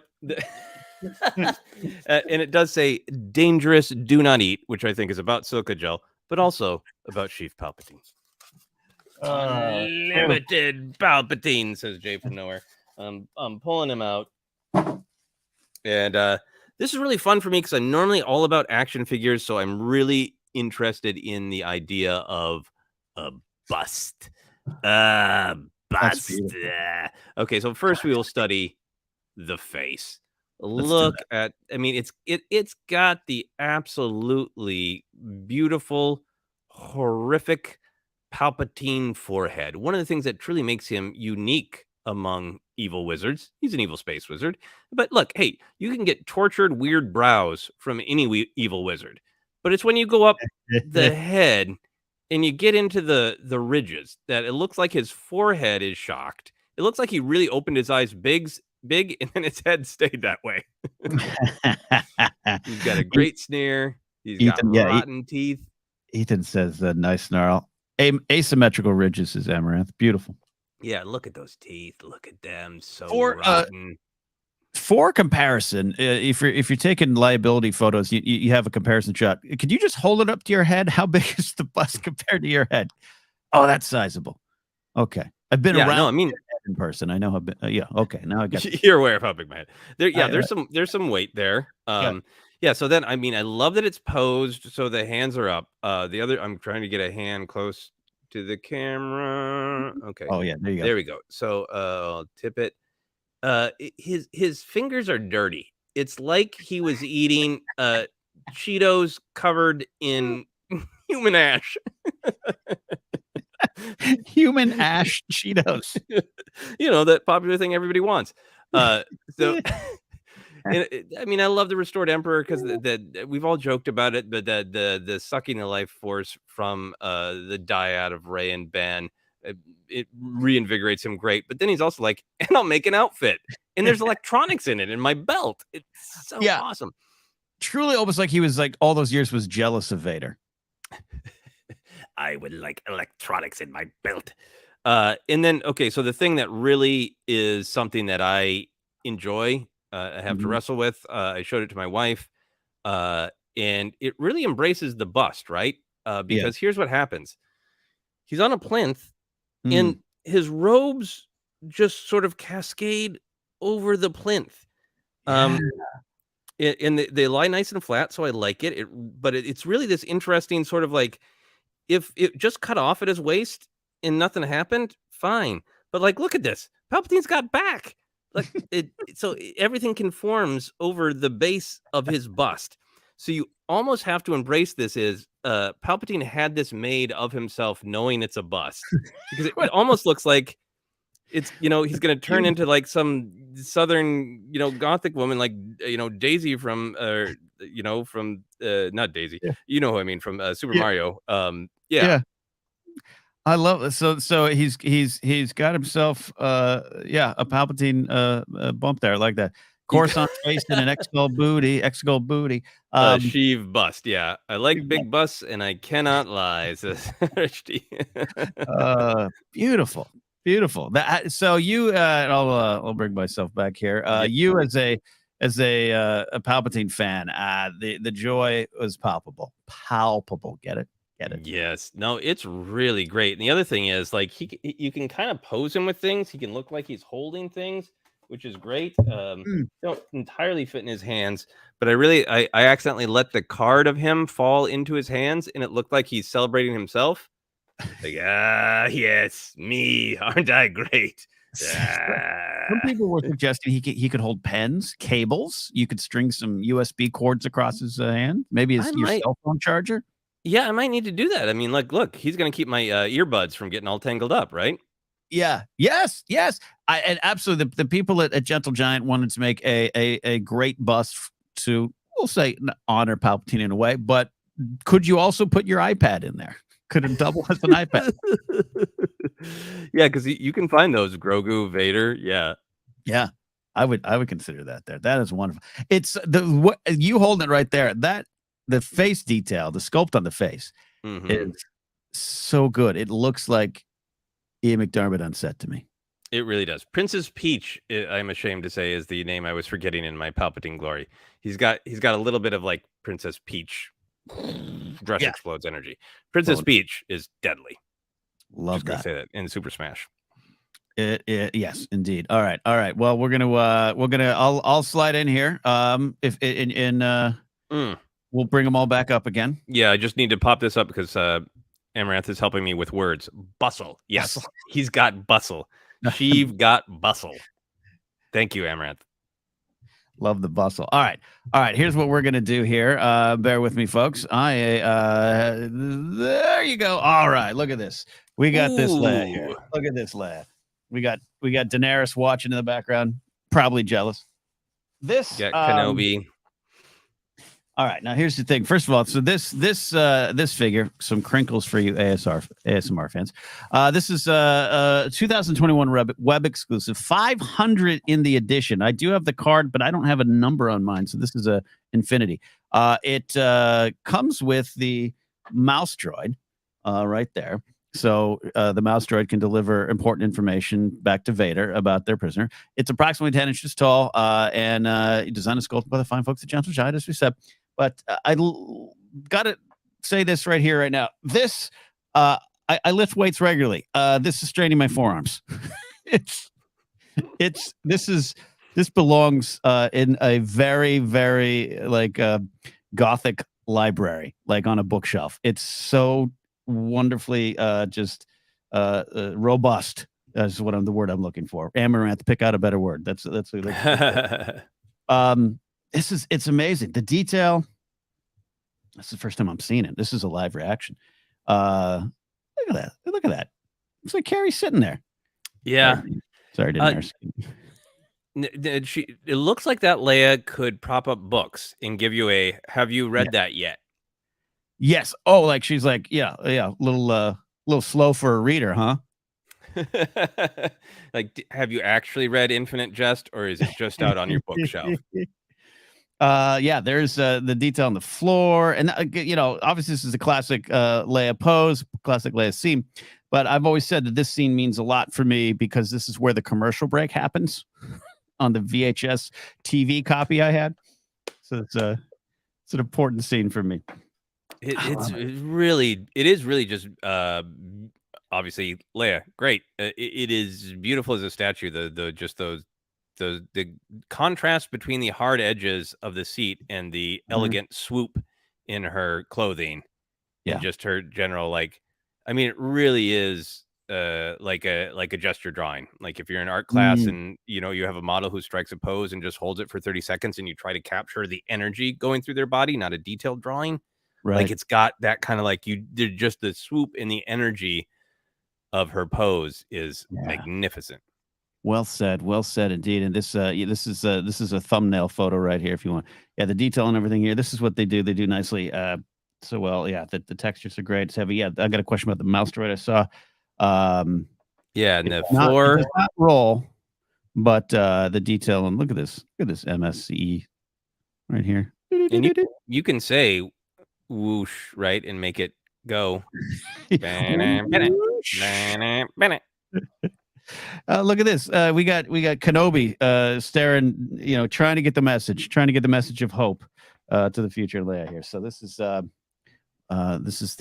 first figure I've got here today. So there we go. There we got more. That's a great one on the way here. So I switch my camera back here. Yeah, I tried something out, and we'll see how well it works. I'm gonna see if it could try to hold it up to the camera so it doesn't fall. Look it, he can hold my Aurebesh translation guide for me. That's beautiful. That's a B, Scrimshaw. That's a B. That's beautiful. Like he doesn't want anyone to communicate though, right? But he's no, it's covering up his mouth. Yeah. Oh, he's so beautiful. So awful. So beautiful. All right. You got one more? I do, and this one is just all the way open out of the package. This one had surprise scissor needs and whatnot, so I can. Well, no, there's nothing interesting about the package because he's not in it anymore. It's a good package, all that. So of course I did ask for some of my favorite characters like Palpatine, and I was very lucky to get, shocker of shockers, Kenobi. Oh yeah, Kenobi bust. This is Clone Wars Kenobi, and I was opening them this morning, and my wife was checking it out. She's like, oh cool, Kenobi. And then she turned it this way and she's like, wait, look at that Clone Wars face. Yes, look at that Clone Wars energy. It is really cool that they can do just the frozen image from the Clone Wars and get all that detail, but also just get the energy. Look at his hair. His hair is so good. And got that poking down. Look at him. And that Kenobi pose, classic. So that's gonna look good. You can stare at it all day. Yeah. The lightsaber comes packaged separately so it doesn't get broken, and it slides right into the saber really well. I got the Kenobi card here somewhere as well to see what my number is. This is closer to the end of the batch. Oh no, it's right in the middle. I can do math. 1445 of 3000. So if you like this guy, I saw people in the chat making the joke is I think you should, which is what occurred to me when I looked at this bust too, of like, I think this is a bust of how Darth Maul fantasizes about seeing Kenobi. Right? This is what if that happened to him? Yeah, I showed this, like I said, to my wife, and she was like, where's the rest of him? Because she's so used to me being obsessed with action figures. Yeah, and she's like, is that a separate? Was that an episode I missed where he got a he got a base? You know, he had to sneak in and do some planet where people didn't have the lower half of their bodies. Like whatever. I do love that idea that this is in Maul's daydreams. This is what it could have been. Yeah, what it could have been, what it should have been. But yeah, it's just the detail is great. The texture on his look at that. That's his beautiful. costume is great. The hair is that right balance of feeling like flowing into organic in that while still looking like the animated version. Mm-hmm. Yeah. And just great lines, great energy. Beautiful stuff there. All right, I'm back here ready to go, and this is this guy right here coming in hot. I am so happy. It's perfect time of the year for this guy. Like, look at this. We got ourselves baby Grogu. And back then, when this figure was released, actually, it was baby Grogu, the child, I should say, with a soup. It's a one half scale, figure released in 2021. Only 5,000 in the edition. So I got 1,898. It's about 8 inches tall if you're trying to size it for a bookshelf there. And just it's the eyes, man. There he is. And that's in the mouth, right? Like he wants you to at least try to share the bone broth. He wants you to try it, a small sip and one sip, but he wants you to try it. He does, and he's also judging you there. A wonderful detail too. The sculpting. He talking about the Kenobi. It looks warm and fuzzy, right? Just looks like. Just want to hold them. And I am going to also take photos of him, Grogu, standing next to Chihuahuas to see what they do to this there. Solid ears, soup. Nothing in the soup. I suppose you could put a little soup in there. I'm in the soup phase, as we talked about on the podcast. I'll put some soup in there. It's so great. Oh, he's so lifelike and cute.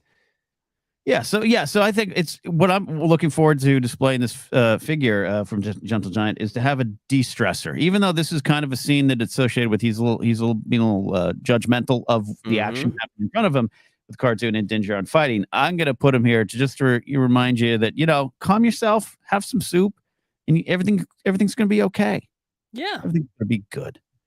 It is all going to be okay. And look at him. With his full body. Ken, you got 2 characters who have lower halves. Amazing. Yeah, so you can I could entertain myself like a 5-year-old all day. Jay from Nowhere says, on some alternate Earth, they collect just the bottom halves of Star Wars characters. Love it. So there you go, folks. I'll get my face back up on the screen here. Although maybe Joseph could just do the rest of the show with Grogu. That'd be all right. Yeah, all right. I think everybody's saying, hey, you guys are really talking about soup a lot. Maybe we should try what shouldn't be done and do a broadcast while eating soup. Just slurping our way through it. The grossest, wettest noises. Anyone want some wet soup noises? So we want to again thanks the fine folks at Gentle Giant and Zach over there helping us out here. This is the first of many more. We're going to be doing some giveaways here. We're also going to post some a little bit more detailed figure review shorts throughout the month of February for these ones as well. So if you want to get a little closer look, we're going to be doing that. So we really appreciate it. I mean, he's taken the focus. My camera autofocused on him and he looks gorgeous. I think he is the new host of the show. He takes both of our spots. It's Sabine directing the photography. Yeah, it's focusing on Grogu. Where's your Palpatine? Maybe we can see if they can vote. Yeah, the prettiest. Let's get the 2 prettiest characters. There you go. These 2 are. I want that child. I need his DNA, possibly that hasn't been confirmed. Anyway, this is great for those who are like. Well, I listen to ForceCenter because they go deep into the themes and really discuss Star Wars, and then cut to us going. So they go deep into the ideas. Like, I could hold 2 bowls of soup. Love it. So we love our figures around here. We absolutely do. In fact, it's a good time to remind you That dropping February 2nd, 10 a.m. our time. It's a live premiere. Is the first episode of Figure Fights. Ooh. There's the big reveal of the first episode. It's going to be a lot of fun. Now, I'll say this. Some of Jennifer's going to be on these episodes with us, the first batch here, and more. And it's so great because Joseph and I Joseph is the ringleader here picking the fighters. I'm making the graphics. Jennifer has no idea who's fighting till we get there. And it's been fun to see her reaction every time. So it's one of the draws to the show. Really is. So thank you for letting us share the Gentle Giant. It's really fun to just share not toys, collectibles. Yeah. It's really big on the box. I'll see if I can find that real quick and then we can get back into some questions, Ken. Well, I guess it's not really big on the box. I guess it felt big in my mind. There you see it right there on the bottom. Adult collectible. This is not a toy. So real clear. Adult collectible, not a toy. Which again, I understand you're trying to communicate. You don't want a disappointed kid of like, I paid how much for Palpatine and he's got no legs. Yeah. But it's a great fun stuff. discussion. Yeah, and you get these certificate of authenticities with them, which are fun and collectible and kind of look like Star Wars trading cards. Yeah, and then they also kindly sent us some other stuff. I have a couple Marvel things that I'll be sharing on my TikTok and YouTube channel. Yeah, and I have some Lord of the Rings figures that will be on Casterly Talk, where we celebrate Game of Thrones, Rings of Power, Lord of the Rings, and Willow over on that channel. So there you go. Yeah, there's your collectibles. There you go. There you go. So yeah, more on the way, and pretty soon we'll be doing some giveaways here live on the show. So stay tuned for that. We are not done yet by any means here. I got another can to open up here, Joseph. So if you want to pick a question while I crack this can open. Yeah. Oh man, you beat me. Since we're kind of talking about other things, we'll do this. So Rob Max says, any chance you guys will have an Indy 5 special episode when it comes out? We're going to tease because we got a question in this general oeuvre coming up on the Q show as well. We'll have some things to say about Indiana Jones in the future, and we'll say more soon. But thank you, Rob, for asking. How's that for a tease of a tease? That's a great tease of a tease, Joseph. Yes, we love ourselves some Indiana Jones, and so yes, we do. Stand by, as they say. That's great. Yeah, thank you for asking us that one, Rob. There. All right. Here we go. Here. Oh, I want to highlight this one here. Victor Breckenridge. Thank you for the generous super chat. Can't always join the live streams due to work, but thanks for making my 9 to 5 more enjoyable. Love that. I think one of my favorite things. This happens a lot when I stream on my Twitch channel. I love when people tune in or tell us, Joseph, oh, I listen to you at work. Which is for a podcast, it's easy. You're working at your station, you can go. But I have the image of just no one listening to their bosses, just listening to you, me, and Jennifer. I take I like that too. Thank you very much. Very appreciated. It helps a lot. And yeah, I love hearing about how and when people listen, right? Because I'm always interested in that, from the performing background. I like to know, where people are, what their mood is while they're listening. Yeah, absolutely. Same on that side there. So I kind of cheated and didn't really pick a question. I can pick another one here. I kind of cheated too. Like, here's a question we're only going to answer with a tease of a tease. So. I feel we're also go through some programming note questions. JC says, speaking of casting people for roles, is it true Jennifer Landis cast the third person in future live ForceCenter? Yes, indeed. Don't worry. Jennifer is, when she came back to ForceCenter, her schedule was still relatively limited, and that's why she's on the new show.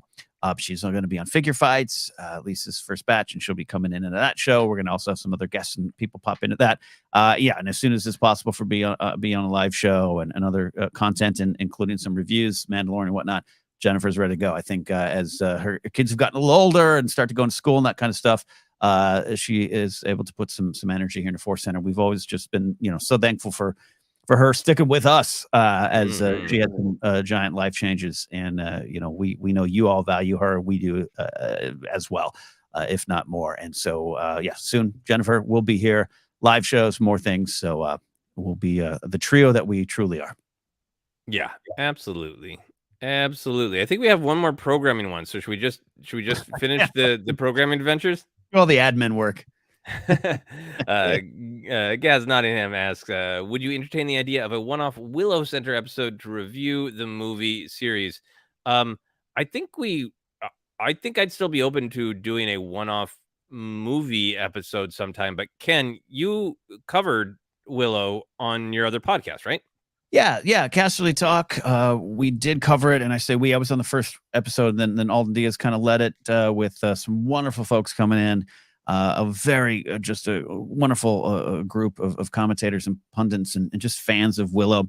He and our pal Nikki Kumar from the Imperial Senate podcast held down the fort a lot. Started with the movie, all 8 episodes. Alden and I took a look at the Behind the Magic doc, 33-minute doc series, which was half wonderful mockumentary, and Warwick Davis is a genius at that, and also very heartfelt. Aaron Kellyman talking about just an unbelievable experience to play a queer woman on a Disney show, and Umar Chadha Patel talking about I grew up wanting to be Han Solo, but there wasn't a Han Solo that looked like me, and I get to kind of be that kind of character. And it was a powerful doc, and so there's a lot of wonderful, powerful things in the Willow Show.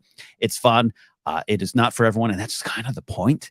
And that's why I've enjoyed the series. So yeah, we're over there. We dive in pretty deep. Check it out. Appreciate you all. Check it out. But I do agree with Joseph. I think Willow the movie one day could have a wonderful spot here, because the George Lucas of it all, the Ron Howard of it all, Warwick Davis of it all, I'd love to see it. And if I remember correctly, Joseph, have you still not seen it, right? If I remember.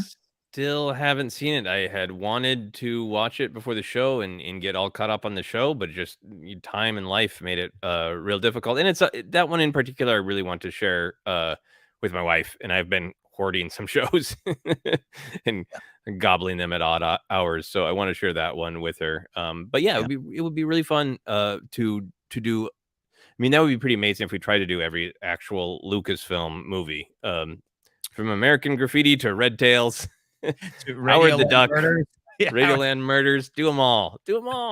THX 1138 and American Graffiti. I believe it was Phil Shostak who says THX is the Empire and American Graffiti is the Rebellion, and then the two come together and they make Star Wars.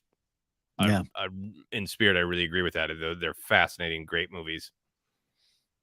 It's been a long time since I've seen American Graffiti and more American Graffiti, which I had actually seen.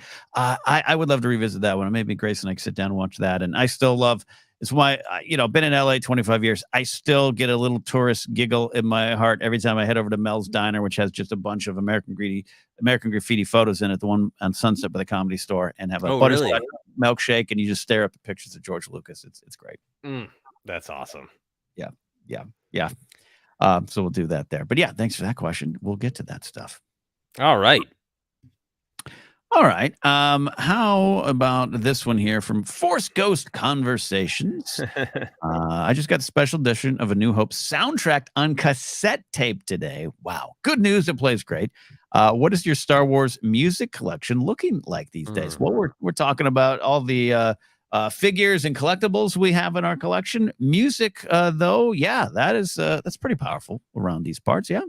Yeah. Ken, did you know that a newly pressed, fancy, current wave of vinyl soundtrack to a Star Wars film costs $3,000 in a kidney? No.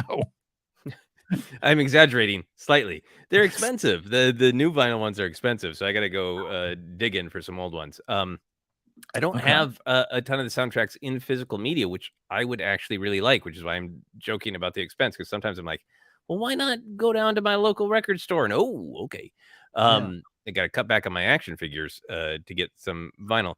But for me, for the soundtracks that I have on my computer, I have the Solo soundtrack in the Kenobi soundtrack. And I really, the Solo one, I also have on CD in the car, because I'm a mess when it comes to how my music is organized technology wise. Solo's great driving music, absolutely phenomenal driving music. Solo's pretty great writing music, because it's pretty upbeat, forward energy. Kenobi I've listened to when I'm doing things like cleaning or reorganizing a bookshelf because I get emotionally wrapped up in it. It's so good. I really, really love it. But it pulls me out of things and makes me come back and focus. So those are the two main soundtracks I've been spending a lot of time with. I love that. Rick Jones says Star Wars are my first records. A New Hope still rules. It truly does. You see, earlier I was kind of poking my head around doing this. I think it's out in the living room. I can't go get it. Oh, you know what? Plug. We put at the beginning of the lockdown, we didn't know what to do. So we did Star Wars Show and Tell here on the YouTube channel. Go find those episodes. We'll dig them up and get them out there again. I think I shared it. I have that like mid-90s John Williams Star Wars soundtrack collection with the 4 discs, including the 4th one was like the outtakes. That nice booklet and everything. And man, that's still one of my favorite things. And I have, my car's old enough to where I have the CD player in my car. So I think I might crack it open one day and just listen to a lot of the stuff going on in the outtakes disc itself. So I have that. I do have all the sequel trilogy CDs. I feel like an old man saying that, which is crazy, but I have those. I have those in the car too, because that's great driving music as well. In fact, when you and I drove down to Star Wars Celebration, we had that going in the background of our life conversations. I have the Solo soundtrack digitally and the Rogue One soundtrack, and they pop up driving music, riding music. I also add when you're in the gym and Infant's Nest and the Cloud Riders theme comes on, flying. It's a good workout mix as well. And just having those there, I as big as a music fan I am, I always have admitted that I overlook the scores a lot, just not in Star Wars, but movies in general. Obviously, I know the genius of them, and I have my favorites. John Williams, the late James Horner was one of my favorites as well. The Glory soundtrack. Glory score, I should say. I don't pay attention as much sometimes. And so it popped up that Your Father Would Be Proud song from Michael Giacchino and Rogue One. And I just had this reaction where I was like, what is this? Because this is beautiful. And it was Rogue One. And up until that moment, I had been telling people, I don't know if the Rogue One score is good. And I just was like so embarrassed to be like, oh, not only is it good, this is one of my favorite pieces of Star Wars music. So I have that one as well. Yeah. And I should clarify, I have both this normal Solo and the Solo extended cut, which at the time I bought it, it was only digital. I don't know if it's available physical, but it's got that weirdo, Lulilo Primarch, my beloved singing, crooning, upside down frog in a vat, at the proper tone with the deep voice instead of the high pitched voice that's on the normal Solo soundtrack. Right. It's got the proper one, the low. So beautiful. That's so great. That's beautiful. Yeah, no, love it. Yeah, so that's it. Yeah, we obviously celebrate the music. I think you and I just have our tracks that we love and keep going back to. But yeah, as far as collection, I do have. I think I was in. There's a record store in Burbank, Atomic Records, and I was in there one day a couple years ago, and they had the New Hope, not the score, but like the New Hope, narrated story, and it was wonderful. And I have that, and as I said, I have the Star Wars Christmas album, Bells, Bells, Bells, and all that good stuff. So that's out there as well. I haven't made Grace listen to it, but I swear one of these days I'm going to do that. Yeah, I think maybe Christmas in the Stars might be a sit-down experience next holiday season. We've got a couple of great follow-up comments and questions. Amaranth says, my 45 RPM read-along book and record of Star Wars is displayed above my head. Ken, I bought those at an antique store in like the early 90s, and I have them here with me in LA, and I haven't sat down and listened to them again. But did you ever have those, the small ones? No, I had the read-alongs. Turn the page when R2 chimes, but I didn't have the small ones. I think that might be what Amaranth is talking about, because they're read-along. Oh, sorry, I missed it. Yeah, I don't. Sorry, take it back. I think I have 2 copies of Return of the Jedi now, and I think Brian Ward, if you're out there in chat, I think Brian Ward even gifted me one.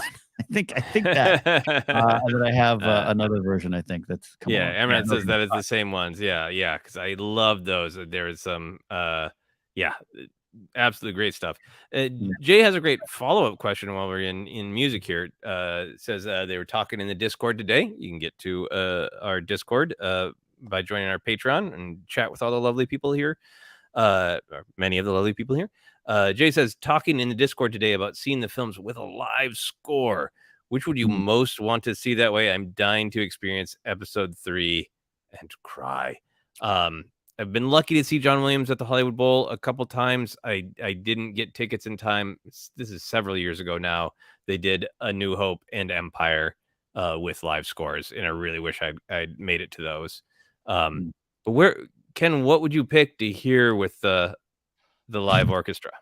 Episode 3 is a darn good answer, because I always answer my favorite Williams Star Wars score is Revenge of the Sith. So I might go to that one there, but I'll say this, controversial as it may be, I am someone who is still moved on so many levels by Rise of Skywalker, and it's so big and it's so bold, and just to hear just that moment, there's more of us Poe moment with the live orchestra playing the Star Wars theme in the movie, which was the first.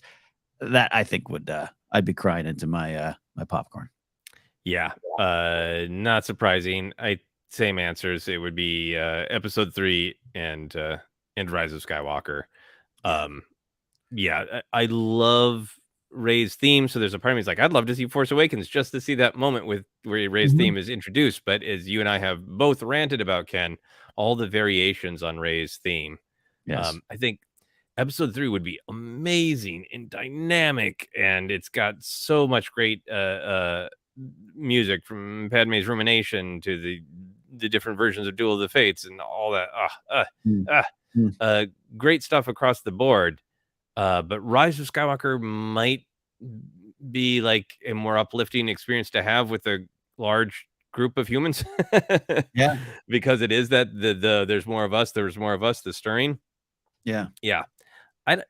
Let me ask you this again too. When you have seen like a film with a live orchestra, do you have to remind yourself to look down and watch the humans playing? Does the fact that it's live disappear for you? Because the times that I've seen it, it's the people performing have been so flawless, and you get pulled into the story, and then you're like, oh yeah, remember the humans are making the sound right in front of me. I should pay attention to that. I think it's a balance, and I've seen more like Game of Thrones. Ramin Djawadi, I've seen him a few times, seen John Williams a few times, and those are that's a concert with some footage in the background. So I think I've 1 or 2 times in my life I've seen a film with the live score. So I'm trying to pull back my memory. I think though, I'm with you. I get drawn in because even like say Ramin Djawadi doing Game of Thrones, they'll do like character montages, and I'm just staring up at that, the whole time. And it's just because you're hearing it, and the Lannister theme's pulling you in. All it's bizarre. And seeing Williams, bizarre meaning it's just a wonderful experience, and you just kind of your brain disassociates with what you're actually doing, and you just get pulled into the story. Seeing Williams a few times now, Hollywood Bowl, missed him the last couple times out.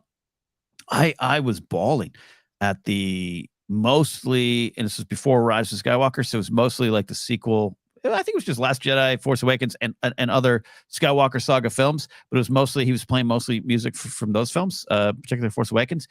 And the montage, I was bawling at that one, and forgot I was watching him, John Williams, the maestro, leading an orchestra. So yeah, I'm with you on that. Yeah, it's really powerful. The last time I saw John Williams was this last fall for his 90th at the Hollywood Bowl. And it was clear that he wanted the musicians highlighted. Like he's not playing along to the movie, so it's not the same kind of thing they were talking about. But like, it seemed like he had said, "Don't put me on screen, put the soloist on screen." It's like for a ton of stuff, it was the soloist who was featured, which was this really interesting thing to be like focus on this person. And I think I talked about this on the podcast. He just kind of like.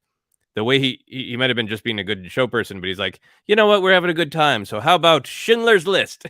So he played this song from Schindler's List. This amazing violinist, and like the camera was on her the entire time, and then like had her like come up and take a bow, and all these people waving lightsabers at the concert level violinist.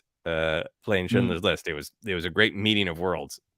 I love that. I think we got some people in chat talking about maybe seeing they'd love to see Last Crusade in with music being played live. I think that's that'd be a wonderful experience too. Oh yeah, and hey, 8984M says the violin soloist at that concert is my friend's mom. It was so surreal. LOL. that was amazing. It was like one of my best concert experiences ever. Just that meeting of worlds of just, a lot of people there clearly loving music, loving John Williams, but a lot of people loving Star Wars and just so being there for that person, the soloist who did such a phenomenal job. Love that. That's great. That's great. Follow-up music question quickly from buddy Ken Plume. John Williams is going to conduct a suite of Star Wars themes just for you. What themes do you pick? What's my number, Ken? What, 3 songs? How many? What's asking for too much? Yeah. All of them? It's hard not to go to some of the big ones. Like, I've seen him do the Imperial March a couple times. I've seen him do the main Star Wars theme. I've seen him do a selection from Last Jedi.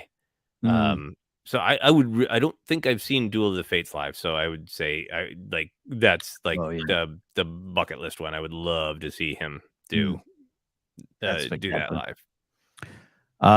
Ethan Truman says Asteroid Chase is a must.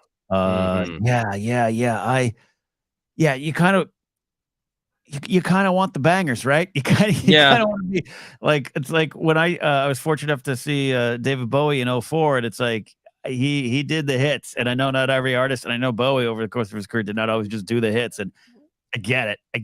But I was so glad I got to experience that. So if Williams is coming to my backyard and he's setting up, I'm going to be like, Yoda's theme, Rey's theme, Duel of Fates is great. Across the Stars in Chat is one too. Yeah. The opening to Revenge of the Sith, so I can just sit there and gong with him, gong. So, stop that. I'm gonna play. Yeah, it'd be great.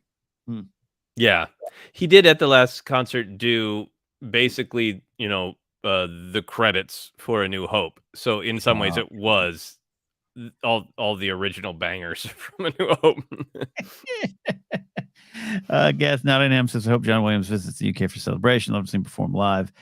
Maybe too hopeful. Hey, look, it's possible. We were not there for the indie unveiling there when he at Anaheim. We were not in that panel, but it's great. I was fortunate to be there for 2017, seeing Leia's theme live in honor of Carrie. So yeah, you never know. You never know, guys. Put the energy out into the universe. Maybe John will respond. Yeah, the indie music is great, and Sabersmith says I would love to hear some indie music from him as well. I was really lucky the first time I saw him. I can't remember years anymore, but I want to think it was 2019. It was kind of a retrospective on his career at the Hollywood Bowl, and it was hosted by Spielberg. Oh yeah, and Spielberg was just like, "Hey, look. My movies are trash without John Williams." Like, he was really hard on himself. He's like, let me show you this clip from the third Indiana Jones film. Let me show you Last Crusade. It was a part of the train stuff with young Indy, River Phoenix. Yeah. And he's like, look at this. It's garbage, right? It's got no life. Now let's hear it with the orchestra. It was really cool. It's awesome. And yeah. Ethan points out he's gone back and retiring, so more coming. Yeah, so great. So some good music talk. We still got some more questions to get to, though, Ken. Right? We do. Anything jump out to you there?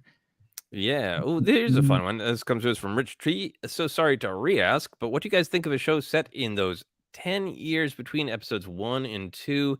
It's a largely untouched time in canon. Yeah, I know in Legends there are a couple books. There's a Rogue Planet book, right? I'm sure there's some other stuff in Legends and comics that I'm not as up on. But Ken, how do you feel about that? Is that a rich time period to you? Do you want some stories in there? Yeah, it's an interesting time period, right? Because you could say it's a peaceful time. There's maneuverings happening. Palpatine's getting himself in place is the ultimate evil. So I'm fascinated with that. On the surface, it all looks pretty good. And even E.K. Johnson's Padme novel that took place in there, and that time period was fascinating to me. So yeah, I'd like to a little bit more. Dooku's an interesting character during that time too, and there's been stuff dancing around him in that timeline, I know. But to get an actual look at it again, this supposedly hey, that Trade Federation thing turned out to be it was nothing, right? We're good. And it was actually the beginning of the end, right? In a lot of ways. So that's fascinating. It's absolutely love that. Yeah, no, I'd be really interested in that. I think almost any time period for me where there are Jedi, I think there's like the High Republic has been doing on the publishing side. I think we got a taste of it with Dooku in the Tales of the Jedi shorts. I think, it's obviously there in Clone Wars animated series where we get episodes where we focus on one specific Jedi. Layer of Grievous is great for that, where you kind of zero in on a Jedi. I love the Jedi being individuals and struggling with when and how to use their power in the politics of it, in the council of it, and listening to their own hearts about when should I take action, when shouldn't I? And I think that would be a great time period for those kind of stories, since they are getting more and more wound up in red tape. And I mean, the setup for a show like that could, borrow from The Crawl for episode 2, right? Of the amount of conflict, because different systems are saying we don't want to be a part of the Republic anymore, is straining the Jedi. See, that's right, meaty right there. And I think we're in a really great place with Star Wars. Years ago, people were like, and I'm talking about people kind of our age who grew up with the original trilogy, like, it's not an all-out war, who cares? And I think we're so in a place of like, give us great characters, real emotions, a tense situation. It can be a conflict between two cities on one planet. Who cares? Yeah. It's the conflict in the heart that matters. And having all these different Jedi with different personalities trying to respect, like, these people don't want to be a part of the Republic anymore. This half of the planet doesn't want to be a part of the Republic anymore. Yeah. But this does. How do I mitigate? How do I strive for peace and justice in this situation? It's rich stuff. Give me a series that has that kind of focused in, approach of Andor and its politics and how it dealt with it, right? Line by line, right? I'm thinking about the Mothma stuff, the conversations in her apartment with those around were some of my most favorite things in that series in Star Wars. Take that and then just add in the Jedi dealing with what you're talking about, dealing with that era, and add that kind of style show. I'd be fascinated by that kind of take. I'd be fascinated by any kind of take, but that'd be an interesting approach for me. Yeah. No, that's huge. Good stuff. All right. Did I pick that or did you, Ken? You did. All right. So I think we're gonna go to our friend Cali Kid here. The Cali Kid, changing gears a little bit here. Thank you for the super chats, Cali Kid. If you started a power trio band in Star Wars, who would be your band member picks? I'd go with Chewie on the drums, Ahsoka on bass, and Ezra on guitar vocals. A power trio band. Just think, like the presidents of the United States of America. Peaches for me, peaches for you, peaches for free. This is I may have bitten off more than I can chew here. What do we got? I'll tell you who my guitar vocalist is. You answered earlier with her for another wonderful question. I'm going Sabine Wren. Ooh, I think she's an artist in the core, and her kind of songwriting, putting her art into that medium. I'd take that. Chewie on drums is amazing. There's an answer out there that you need to take, but I'm gonna say, who would be a great drummer? That's because my examples are, who's my Peter Criss in this scenario? I don't quite know on that one there. But do you want a Rolling Stones or do you want the Who, right? Do you want Charlie keeping everything even and clean, or do you want Keith Moon making everything his own? That's I probably go with Charlie or Ringo, but gosh, Star Wars, just a power trio, just seems like Keith Moon might be the answer. Just put Moon, space. That's Star Wars, right? I'll come back to that one there, and then I think bass. I think I'm gonna go Qui-Gon. Just with the hair in the corner, doing Timothy B. Schmidt just in the corner there. And there's the humility to it of like, I am in the center. I am keeping the high end and the low end together. I am rhythm. I am melody. I am everything. I am the center. Amaranth has my back on that one there. I'll think of the drummer, but I'll come back to that. Your thought for a power trio here? I'll start with drummer because that's the bit of musical experience I have. When I think of power trio, bias of my age, I love Nirvana. Dave Grohl was a breath of fresh air on the drums because there was elegance and there was precision, but there was absolute power too. It was like, I know there's nothing sloppy about it. It's like, I know exactly what my beats are, and they're odd and weird, and the fills are fun. And now that I know exactly what they are, I can wail the hell out of them. So in the mold of Dave Grohl, my drummer is going to be Mace Windu. Ooh, okay. Extremely precise, but kind of has some feelings they need to get out. Yeah. Yeah, like, that's a great answer. That we were talking on the podcast recently about the look that Mace Windu gives to Jango's either head or helmet. Since they separate, we see the shadow. But like, he's gone, man. You cut his head off, yeah. And you're still giving them. That Mace Windu would be a Dave Grohl like drummer. I love that. Some great, as always, great answers in chat. Rich D says, "Can do on the violin." Neil Peart like I feel for Rush. So that's great. So you have your drummer and your banjos. Yeah. Now this is now it gets real difficult with singer. You know what?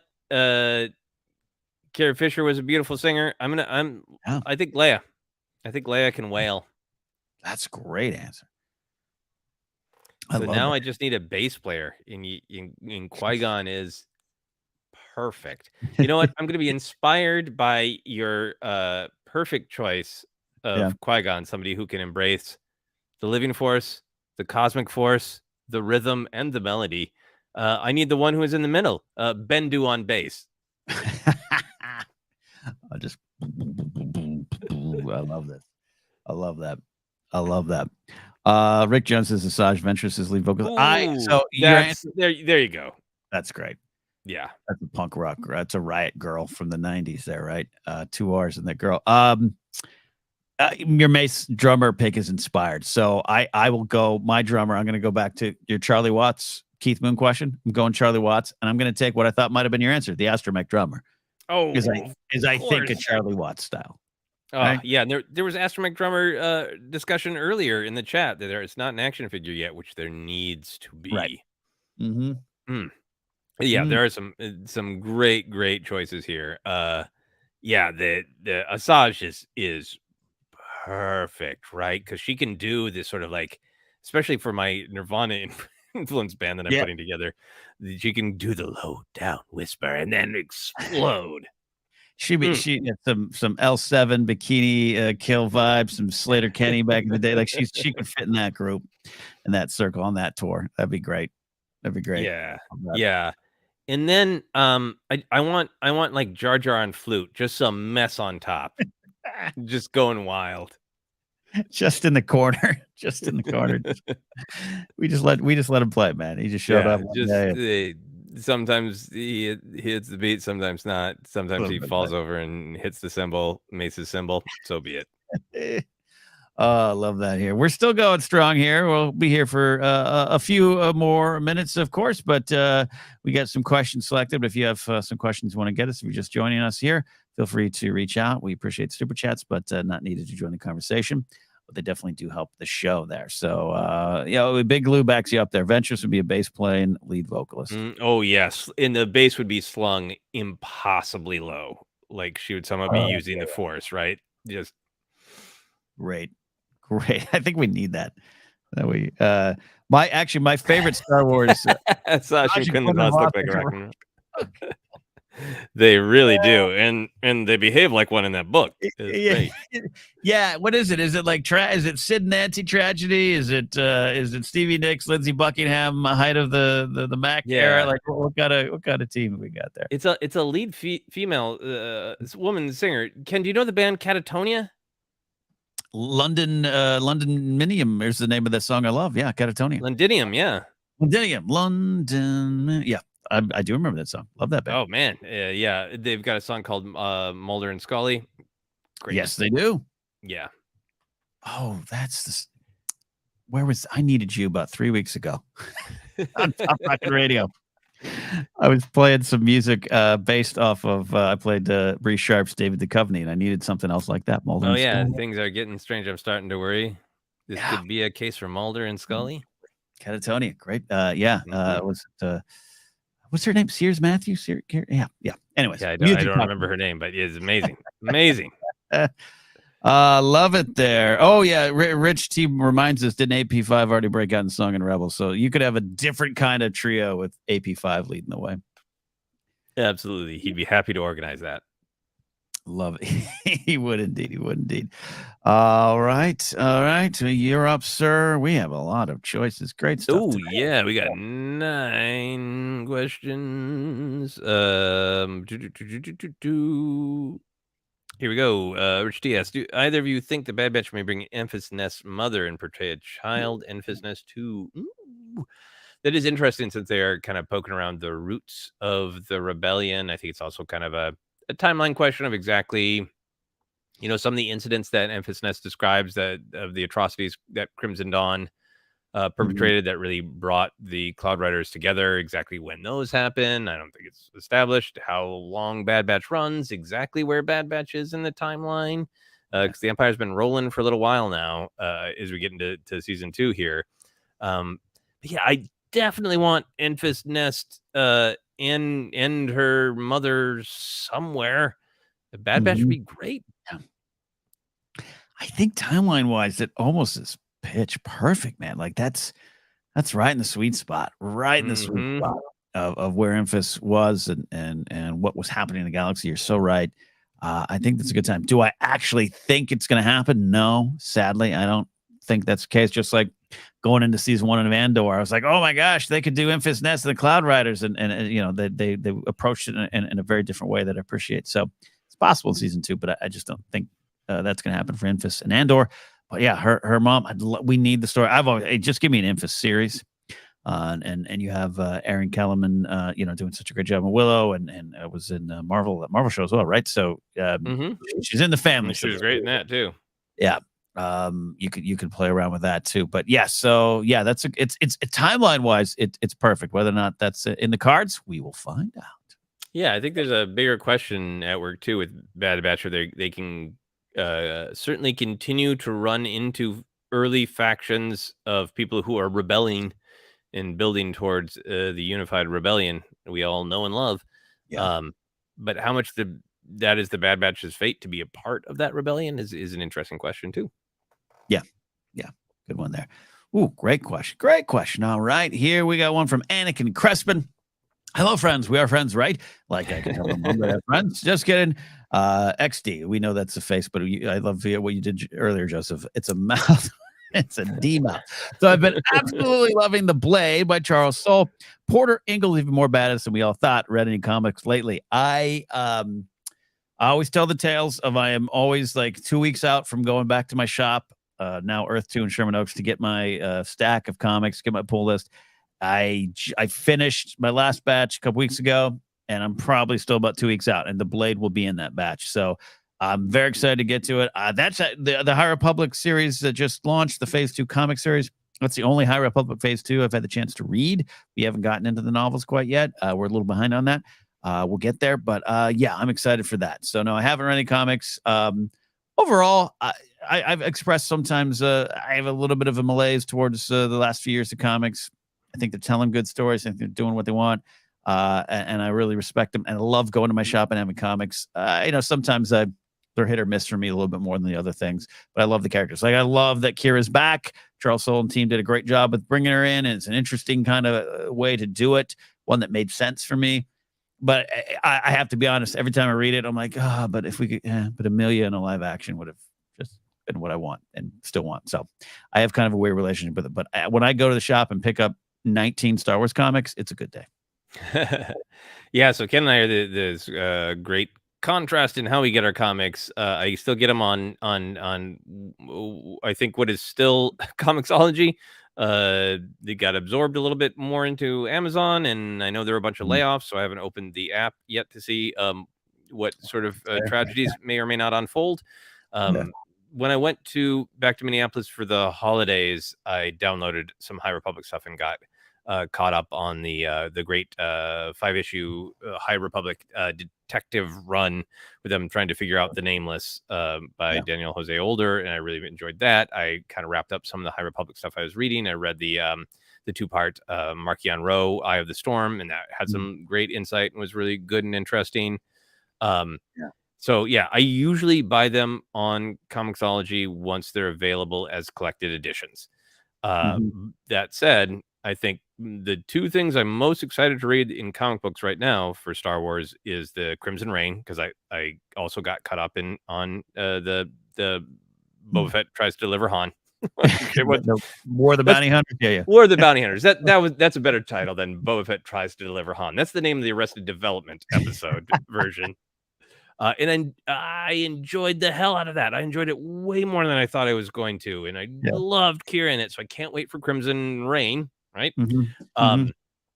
And then this one that we're talking about here in the question. We both love Porter Engle.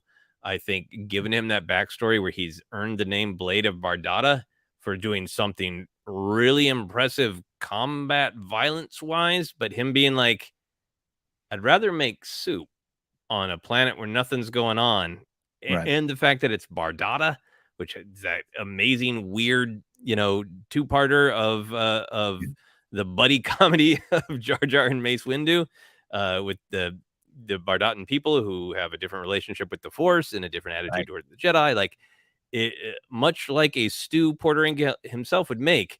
Everything about that comic is a stew of stuff I'm massively interested in.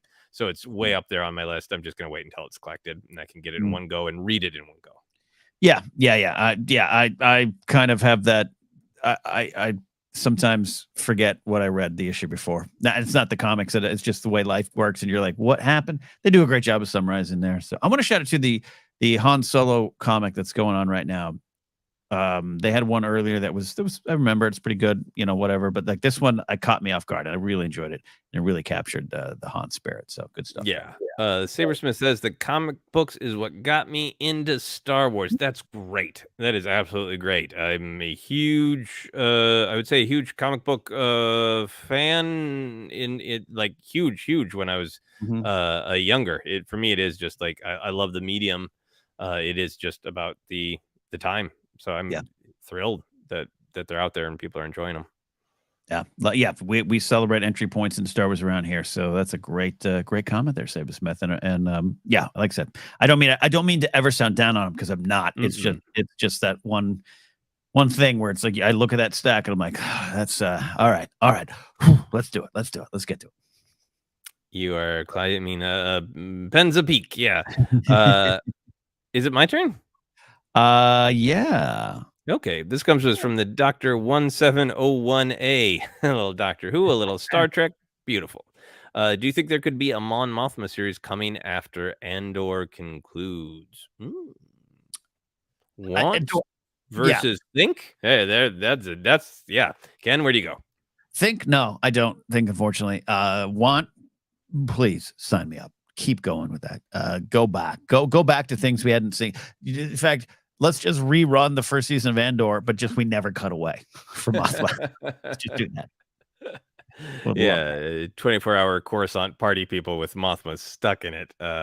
There's so many. I'm so curious to see what beats on her path, her trajectory are covered. Gilroy's given these great interviews where he's like, I don't know the name of every Star Wars thing. I know everything about the people involved in Andor. So like he's been really clear about like, everything about Andor. I know all Mothma's stuff. Don't worry, I got it. So I'm really curious to see where season 2 goes. I know a lot of fans have discussed seeing her broadcast that we see in Rebels because it's so central. I mean, I think I would be really jazzed to see the events right before Rebels where she decides it's a line too far. I got to get out and seeing her literally physically getting out. Like, is she cracking, a sculpture over the back of her crappy husband's head to get out? Like, I mean, now that we have it's heroic in Rebels when she's like, I'm getting out of here and I need help to just get out. And then I'm gonna declare it. The government's broken. He's a tyrant. He must be fought. Who's going to join me? That's heroic and powerful. But now that we've seen the day-to-day life and the struggles, I really want to see that moment where she breaks away. Now I'm just rambling about what I want to see in Andor season 2. I'd always be happy to see more Mothma. I think the formation of the New Republic is fascinating. You know, I also hope that there's a possibility someday that there's room for what used to be a movie of the week, you know? Yes. To cover a small thing with an interesting moment with a character who's got an actor who's the exact right age for that story right now. Let's just make, Mothma and the New Republic and make it a movie. Sign me up for that. I love that. Yeah, and to Andor's credit, it did something different with the Mothma character than I had expected. I was expecting a serious Star Wars version of Veep, I guess, where she's in the halls of government trying to do things and make things happen. And instead, it was played differently and wonderfully, and I enjoyed it. So I would love to continue what you're talking about, those big moments, and not just canon moments, just big moments for her life, her career, and the rebellion. Yep. There we go. Oh, that's a good one there. All right. I did pick that one. So you do. We know where we are now. We've got, where was this one here? Brennan Mystical Mar here. If a character of Star Wars to suddenly break into song, what scene would it be? What classic rock song when they start singing? I didn't read this question. I just saw Brennan's name and I love Brennan. This caught me off guard here. If a Star Wars character were suddenly breaking a song, well, we'll take AP5 off the table because AP5 has broken into song. And what classic rock song would they start singing? Or we'll start with this, Joseph. Who would you want to see a Star Wars musical begin with? Yeah, I mean, that's really first. Yeah, I mean I would be happy to see almost any Star Wars character break into song. I would like to see Vader do some Shatner like angry spoken word. I'd like to hear him break into the Broadway song "I Am What You Made Me." Oh, that's beautiful. In any setting, or I think I want to see that exact moment. I think he's dragging Kenobi through the flames, and he is singing. This is not a real song, but "I Am What You Made Me," and it's punctuated by Kenobi screams. I say that as somebody who loves Kenobi, and that seems great. But "I Am What You Made Me" is. Is that the title of a song in Frozen 2? It could be. I Am What You Made Me. But I'm thinking more Broadway. We're talking classic rock song. I got an idea for this. The character, in the song. I do too. Would you like to go first? But I don't want to step on it because I do want Luke on Ahch-To. Okay. Oh, okay. You got it. Okay. I thought of the song first. I thought of what's a song that I really love, and it's one that's been in many movies. But "Welcome to the Jungle" by my beloved Guns N' Roses.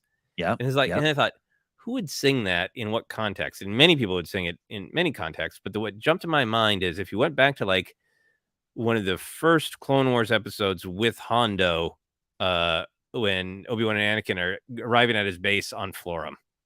I can see Hondo breaking out in "Welcome to the Jungle," because everything's you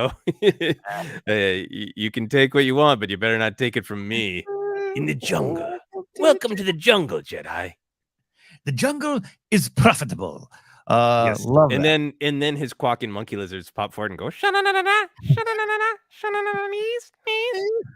Oh, that's perfect. You just need Ricky Rackman to show up in the video. You got it. You got a Guns N' Roses video going on there. That's great.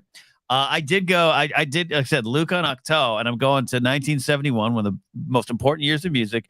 Neil Diamond's "I Am, I Said." I just want Luke to scream it out. "I am, I said, to no one there." And to not even the chairs listening to him. I would love that. And just, and Mark's a showman. Mark's a song and dance man. He could have pulled it off. That's what oh my gosh. Yeah. This one will deserve further thought as everybody throws in some great thoughts. Palpatine clone creators singing "Another One Bites the Dust." Yes, I would love it if those the weird, creepy, mad scientist types in Exegol broke into that. It's like Palpatine singing Mr. Burns singing "See My Vest" would be would be a weird meta. See my Snoke, see my Snoke. See my clones, see my clones. Yeah. There we go. Fun stuff there. A few minutes more, maybe about 10 minutes. Inside 10 minutes. So get anything that you want here, because I gotta go make some vegan mac and cheese. So it's a big night around these parts here. And I think tonight we're gonna watch Poker Face. Not just the Gaga video, which I watch at least once a week, but no, actually the Ryan Johnson involved show with Natasha Lyonne. We're gonna watch that tonight. So yeah, I know my wife wants to watch a movie, but we haven't discussed what one. What amazing choices are in front of us. Yeah. Okay. Go. Yeah. Anything popping up for you? Yeah, this one comes from Rich T. Random question for Ken and Joseph. Have either of you heard of a Star Wars CCG collectible card game? It's a Star Wars card game that got me into Star Wars back in the late 90s. I played that before I saw the movies. Rich, I have not played that one. I've told Ken this. I can't even remember if I've ever said it on ForceCenter. I became familiar with Game of Thrones because I was working at Fantasy Flight Games. I was working in the warehouse to supplement my theatrical income. But my friend was on his way up to becoming the vice president for a while of Fantasy Flight Games. And he gave me a bunch of, hey, these are extra. They're for the office. It's cool. Cards. And then I had to get a couple of specific ones. But that's how I learned about Game of Thrones, that it existed at all. A Song of Ice and Fire. And it was fun for me. I was all about the Greyjoy deck. I loved the Greyjoy. And then when I met the Greyjoys in the show, I was like, I don't know if I should have been entirely into those cards. I don't know. I would have been a total Stark person if I understood the characters. That's awesome. So I can relate to discovering something through the CCG. You do build a relationship with them because you're playing a game. It's win or lose, and you know their abilities and their strength and their relationships and how they connect. And it's pretty fascinating. Yeah, I think I've heard of it in lore, right? I think I've seen them on display at Star Wars Celebrations of like, there's the card games. I did not go into them as much. I think so. I wasn't going into comic shops then in that time period. I was probably late 90s. Yeah, no, probably not. So and that was a weird period where I'm a steadfast Star Wars fan. Never pulled off, but I've said my relationship with the EU, the Legend stuff around that time. I'm just not familiar with it. It wasn't as much for me. Star Wars was this thing on my shelf that I loved and loved with all my heart. So I didn't interact with it on a daily basis like I do now. So I think I totally missed it, but knew it existed. Kind of like Magic the Gathering. I knew it existed, but I didn't collect them like Mark Ellis, who probably could take 15 trips around the world if he sells all his Magic the Gathering cards that he has. But it was there for me there. But I know what you're saying too about how you discover things, and sometimes it's a weird back door that climbs into your heart, or climbs in through a window into your heart. And Rich G has this follow-up. The Star Wars collectible card game had awesome background lore within the cards. That's why I love all the background characters and stuff. Characters that show up for a split second on screen. They created cards and a background story for them. I would have loved that, and I would have been in trouble if I discovered that in the 90s, because that's one of the things I treasured about Power of the Force 2. I know it was established in various card games and RPG games, but like you picking up, hey, they made Greedo. He's a Rhodian. Awesome. I'm going to memorize that. That's something real special about that. Sorry, I muted myself. Yeah, love that. Yeah, don't mute yourself, Ken. No, up to you. Next question. I'll just toss this. So we got another super chat from Anakin Crespin here. We appreciate those. We really do. I've been dying to hear your thoughts on Eye of the Storm for like a year now. Perhaps if you think it's relevant, you can mention it in discussion for Path of Deceit. Thanks for the live stream. Thank you, Anakin. I think you were even first in chat, Anakin. You had a comment waiting for us when I signed in today. So Eye of the Storm, that is what the Markian Row comic, right? The two-parter Markian Row gives I think my short review is I think it has a great balance of, it gives some great insight. It isn't playing to me that game where you must read this comic or you'll be lost, but it gives you great insight into his relationship with relatives, the history of the Nile. But the gut punch for me was the end, where it takes a moment that is in the books and gives it to us from Markian Row's perspective with the true, deep, great Star Wars mythic storytelling motivation. Really, really powerful. Yeah.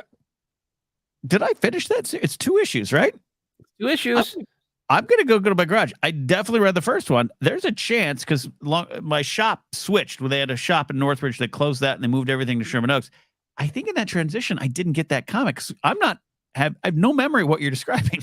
So the second one, I mean, and maybe it won't land as hard for you, but that second one, it's the ending. Yeah. It hit me hard. It was really great. That Anakin, I'm gonna seek that out and maybe we do that as a one-off review as well, because I think I do love the character of Mark Andrew. I think he's really intriguing. He's a great villain and a perfect villain for that era, and I think there's some really powerful stuff going on with that character. So yeah, I'm gonna seek that out. As far as Path to the Seed, it's on our list. We're gonna get to it. We you all know how long it took us to read Padawan. Just a lot of things going on in our lives individually, personally, professionally. Reading the books, we want to give them the full attention, but I have them on probably where this Leia is going to be. It's going to be the two the High Republic books I need to read soon. Yeah, absolutely. All right. All right. Grab a few more here. Cool. 8984M. I was wondering how you'd both go about doing a Star Wars equivalent of a comedy set during Andor. Like joke about the state of the galaxy, but do so in a way that won't get you in trouble with ISB. Wow. Yeah, I mean that's a really interesting question. It is all about like where and who are you performing for, right? Like something makes me feel like Ferrex probably has a comedy club. They've got multiple Cantina bars, right? They've got a comedy club, a comedy night. Yeah, Andor maybe tried out his hand there and met some ladies doing comedy. I don't think this comedy set went great, but I think he met some people. Too real. Yeah, I mean, I think that one of the most powerful things about comedy is it gives us catharsis. If you joke about bad things in the right way, it gives you power over the bad things. You know, I think that's what all of the punch up, punch down stuff is about. Is if you take something that is frightening or frustrating and expose its weakness through comedy, it can be so cathartic. I think that's why, jokes about life being difficult or jokes about life being finite gives us power over that, gives us acceptance of it. So I think this is a rich era to do comedy. The big trick is exactly what the question is you don't want to be doing that in a club that Cyril Karn might be popping into. Right. No, and look, this is fascinating stuff. And if you think this is only happens outside for us, we're in America. We know not everyone listening is, but if a lot of times you hear stories even now in the world where comics are being punished and worse for what they do. Any other kind of artist. This is not too far removed from even us. Everyone goes to Lenny Bruce, but that's only a small example of a lot of comics and what they faced. And you, Joseph, I know, love the history of stand-up just as much as I do. And it's pretty stunning. You read a story like with Cliff Nestroff's book, and you're reading the story, you're like, wow, this is crazy. 1971? Like, what do you mean? What do you mean this was going on there? This type of censorship. So to take that into Star Wars, this is a great both lighthearted question, but I think you and I both see comedy in a specific way, especially right now, where I don't believe in just jokes. I believe in communication. I believe in ideas, and I do believe in silliness. And I do think you have to play to the crowd and find out what's there. But communicating these big ideas, it would be fascinating to see. You mentioned Sabine Wren, but see an artist in Star Wars during this time where the Republic, the Galactic Empire, the Republic has fallen and the Empire has risen. And what do you do with that? And how do you get that word out? I'm fascinated by that and the possibilities. And Ferrex, that's a great place for a comedy club and a great place for Cyril Karn to head back in and said, you use one of the 7 dirty words and you got to go. Yep. We this is a dangerous question. We could go on and on about this one. Yes. So I think should we cap ourselves there? Yeah. We'll cap ourselves here. I'll take another lighthearted one here from we'll go back to Sabersmith. First time in live chat tonight. Another question: if you didn't have Star Wars, egads, what other franchise would we be fans of here? So there's some I think everyone knows. I'm a real big Game of Thrones, Song of Ice and Fire fan. Like I really, really love it and take a lot of lessons and stuff from it, just like I do at Star Wars. Indiana Jones, we both talked about, so we can dive into that.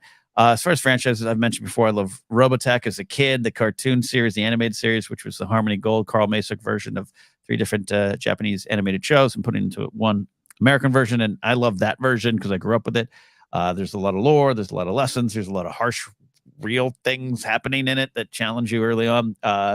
And I value that. The Lord of the Rings stuff. I am a passionate surface level Lord of the Rings fan, if that makes sense. Like I can't answer any trivia questions. Just can't. But I watched those movies. I loved Rings of Power, and of course the books and everything there. And I'm moved by those as well. That's just a surface answer. Probably more will pop up because I can't just answer baseball, right? Because at one point baseball would be the answer. Yeah, I mean, I think if Star Wars wasn't here, I would have just even more time to spend in the other things I already love. I love Star Trek. I think there's a lot to Star Trek. There's a real Star Trek renaissance going on, and I'm not caught up with all those shows. I think the ones that really resonate, because I think they both have ingredients of Star Wars in them, are Doctor Who and Twin Peaks, which I know I've talked about both. Twin Peaks has this sense that it's got a great duality between absolute horror and absolute beauty and love, which I think is there with the light side, dark side of Star Wars.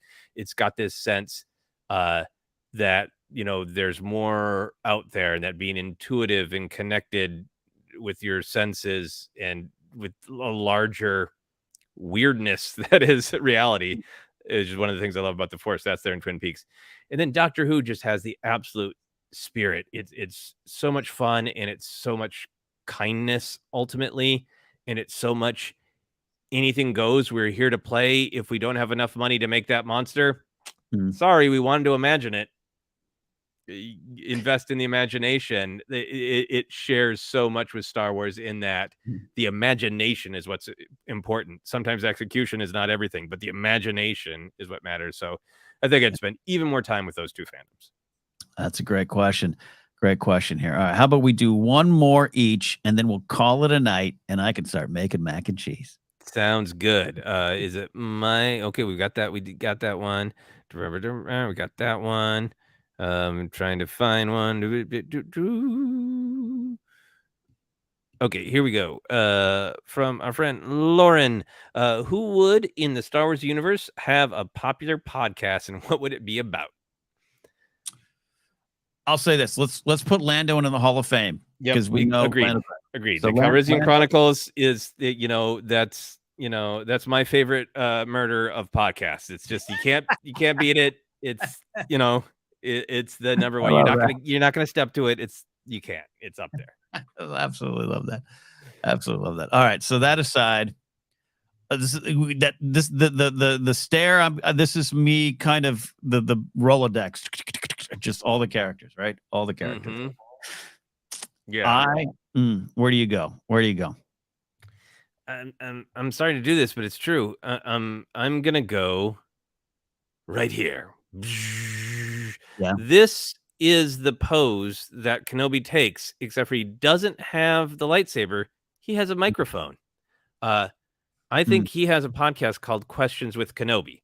I think that one of the things that I know there's coffee with Kenobi in our real life, but Questions with Kenobi. I think Kenobi truly has interest in other people's perspectives, and sometimes he gets kind of grumpy and haughty and disagrees, and like that's super wrong.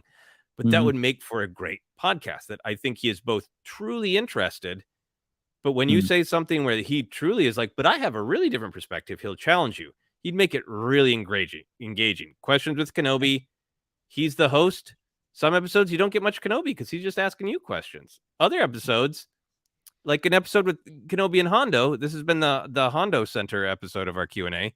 There'd be a lot of pushback from the host on Questions with Kenobi. Yeah. Oh, absolutely. See, that's a great. I actually stand by the answer. That's a great one here. A lot of great stuff. Matt's Kanata's podcast, Dex's podcast. Ken Plume says Lando and Fee Genoa having an epic podcast. Every episode 6 hours long, kind of like an episode of Force 5, right, Ken? Hey, all right. Here's where I go. I go quick. That was gonna be my answer. I feel like Nemec. Nice. Yes, no, that was gonna be one of my two answers. I was going to go two ways with it. Nemec would have a podcast called Pod Save the Galaxy. That's a beautiful answer. Just, something. Nemec, a podcaster, he'd be one of those solo podcasters. I enjoy doing that. I think you're excellent. The Star Wars Counseling Joseph was you, Whiskey, in the audience, and I think Nemec would hit that bot. I think that'd be good. And I'd go the other way. And I'm not saying I endorse this. I'm not even saying I'd listen. But the guy who's out there just asking questions, doing his own research, Masamita. Masamita. After he signed the concordance? Yeah, after the courts. You know all these blankety blanks that suddenly get their own show on Fox News. That guy, Masamita would have that podcast. He'd be like, I don't know, this New Republic thing, is it working out? I don't know. And he'd be asking, it'll be that. It would be the hot tongue with Masamita. Yeah. I'll throw one in extra. It's maybe not a podcast. This is maybe more of a YouTube.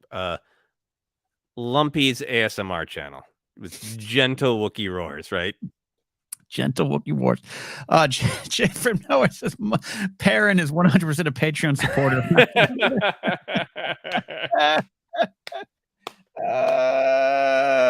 That Chagrian's making sense. Yeah. I love that there. Yeah, Anakin says love Ken Plume's extensive interviews, as you should. Yeah, Plume, yes. I know. Joseph, wait till you see. Plume has gone all in on Masamita and has now collected every figure you possibly can about Masamita. You guys need to do a podcast just on Masamita alone. I look. I only get Masamita action figures where you can remove the tongue. That's all I'm saying. Hot dog with Masamita. All right. Final. This truly is the final one coming our way here. That was a great question. This is all right. Screw it. Let's screw it. Let's go to Ken Plume. He's such a wonderful supporter. Always has a super chat for us. Here, Ken asks, which so far comics only supporting character, not a lead like Aphra, would you most like to see pop up in live action? That's challenging because I haven't been spending as much time with the comics. Ken, you'll have to help me. Who's the baddie in the Poe Dameron comics? Terex? Terex is that's a wonderful answer because I was convinced that Terex was going to be in episode 8 back in the day where I have to go on a YouTube show to talk about predictions and connections. And Terex is a very interesting character. Former Stormtrooper there in the Battle of Jakku. Great answer. Everything about him is kind of done with that World War I flying ace, proper, yes, but brutal. Yeah, Terex would be really interesting. Yeah, Rich T kind of touched on what I was going to get to. Yeah, Santa Staros. Yeah, that's a great answer. Was she in the book? So I can't quite remember that, but yeah, last shot. But I'm going to take it as Mance because I think everyone associates Santa Staros or Santa Solo, as we were introduced and caused a kerfluffle, if we all remember. She's a great character. She's got some comics that are going to focus on her coming out. She's had some issues. She has issues, but she has issues with Aphra. But her relationship, her history with Aphra is it's dynamic. It's interesting. It's intriguing. And then you got Lando, her friendship and relationship with Lando. There was a great one issue with her and Lando. I remember. And she's just a wonderful character. I just think there's a lot of potential there.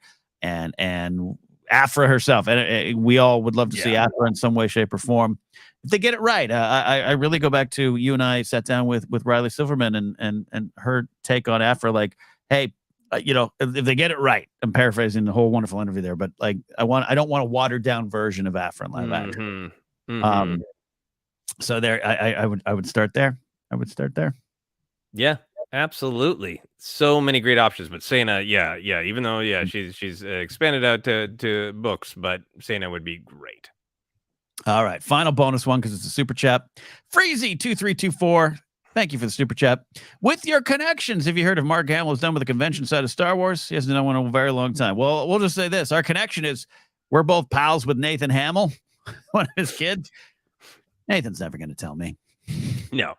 I think I don't think Mark Hamill, it would appear in spirit, in my opinion, would ever be done with Star Wars or celebrating fans of Star Wars in particular. So I suspect a little bit of the slowdown, a little bit of the slow to get back to conventions from people who are still being, aware of health concerns. Yeah. So I think barring that, I think it's absolutely a possibility. I have hope, put it that way. I absolutely hope. He loves the fans. He really does love the franchise. And he is, by all accounts, a good dude as well. And so is Nathan, who's probably currently asleep and just waking up in an hour or so to start his day. All right. That's it, Joseph. We are out of here. A lot of fun. We've been doing this monthly, but, more things could be coming, including, we'll highlight again, Figure Fights, February 2nd, 10 a.m. Pacific. It is already in the premiere mode. You can click in there, notify yourself, put it on your schedule, YouTube schedule, press all the buttons so you don't miss the episode. We're going to be in chat kind of talking with you all for the first episode, and this is going to be currently a bi-weekly show here on the YouTube channel. So if you haven't subscribed yet, go ahead and give us that subscription. Hit the notification bell, like I said, so you don't miss an episode. It's going to be a lot of fun. Me, Joseph, and Jennifer Landa in the first episode, battling out these figures that, Joseph, you have very, very particularly picked the combatants here, right? I have. Yeah. I'm very excited. And just realized that my Kenobi can poke Palpatine in the eyes, Three Stooges style, and there's nothing Palpatine can do to stop it. Love it there. All right. Thanks again to Gentle Giant for providing us with these. Like I said, stay tuned for more from them. We're going to be putting these reviews up on Shorts as well, and then giveaways down the line. So that is it for now. We'll see you next time, folks. Good night, everybody. Good night. Thanks for watching ForceCenter. To follow us on Twitter, reach out at ForceCenterPod. We're on Hive Social at ForceCenter. On Instagram, we are at ForceCenterPod. Our Facebook page is ForceCenter Podcast. The podcast is available in a lot of different spots like Acast, iHeartRadio, Apple Podcasts, Google Podcasts, and more. Just search, you'll find us. Want ForceCenter merch? Go to tpublic.com/user/ForceCenter. Want to support us directly? You can at patreon.com/ForceCenter. For social links for the hosts and guests of ForceCenter, check the links in the description below. That's it for now. We'll see you next time here on ForceCenter.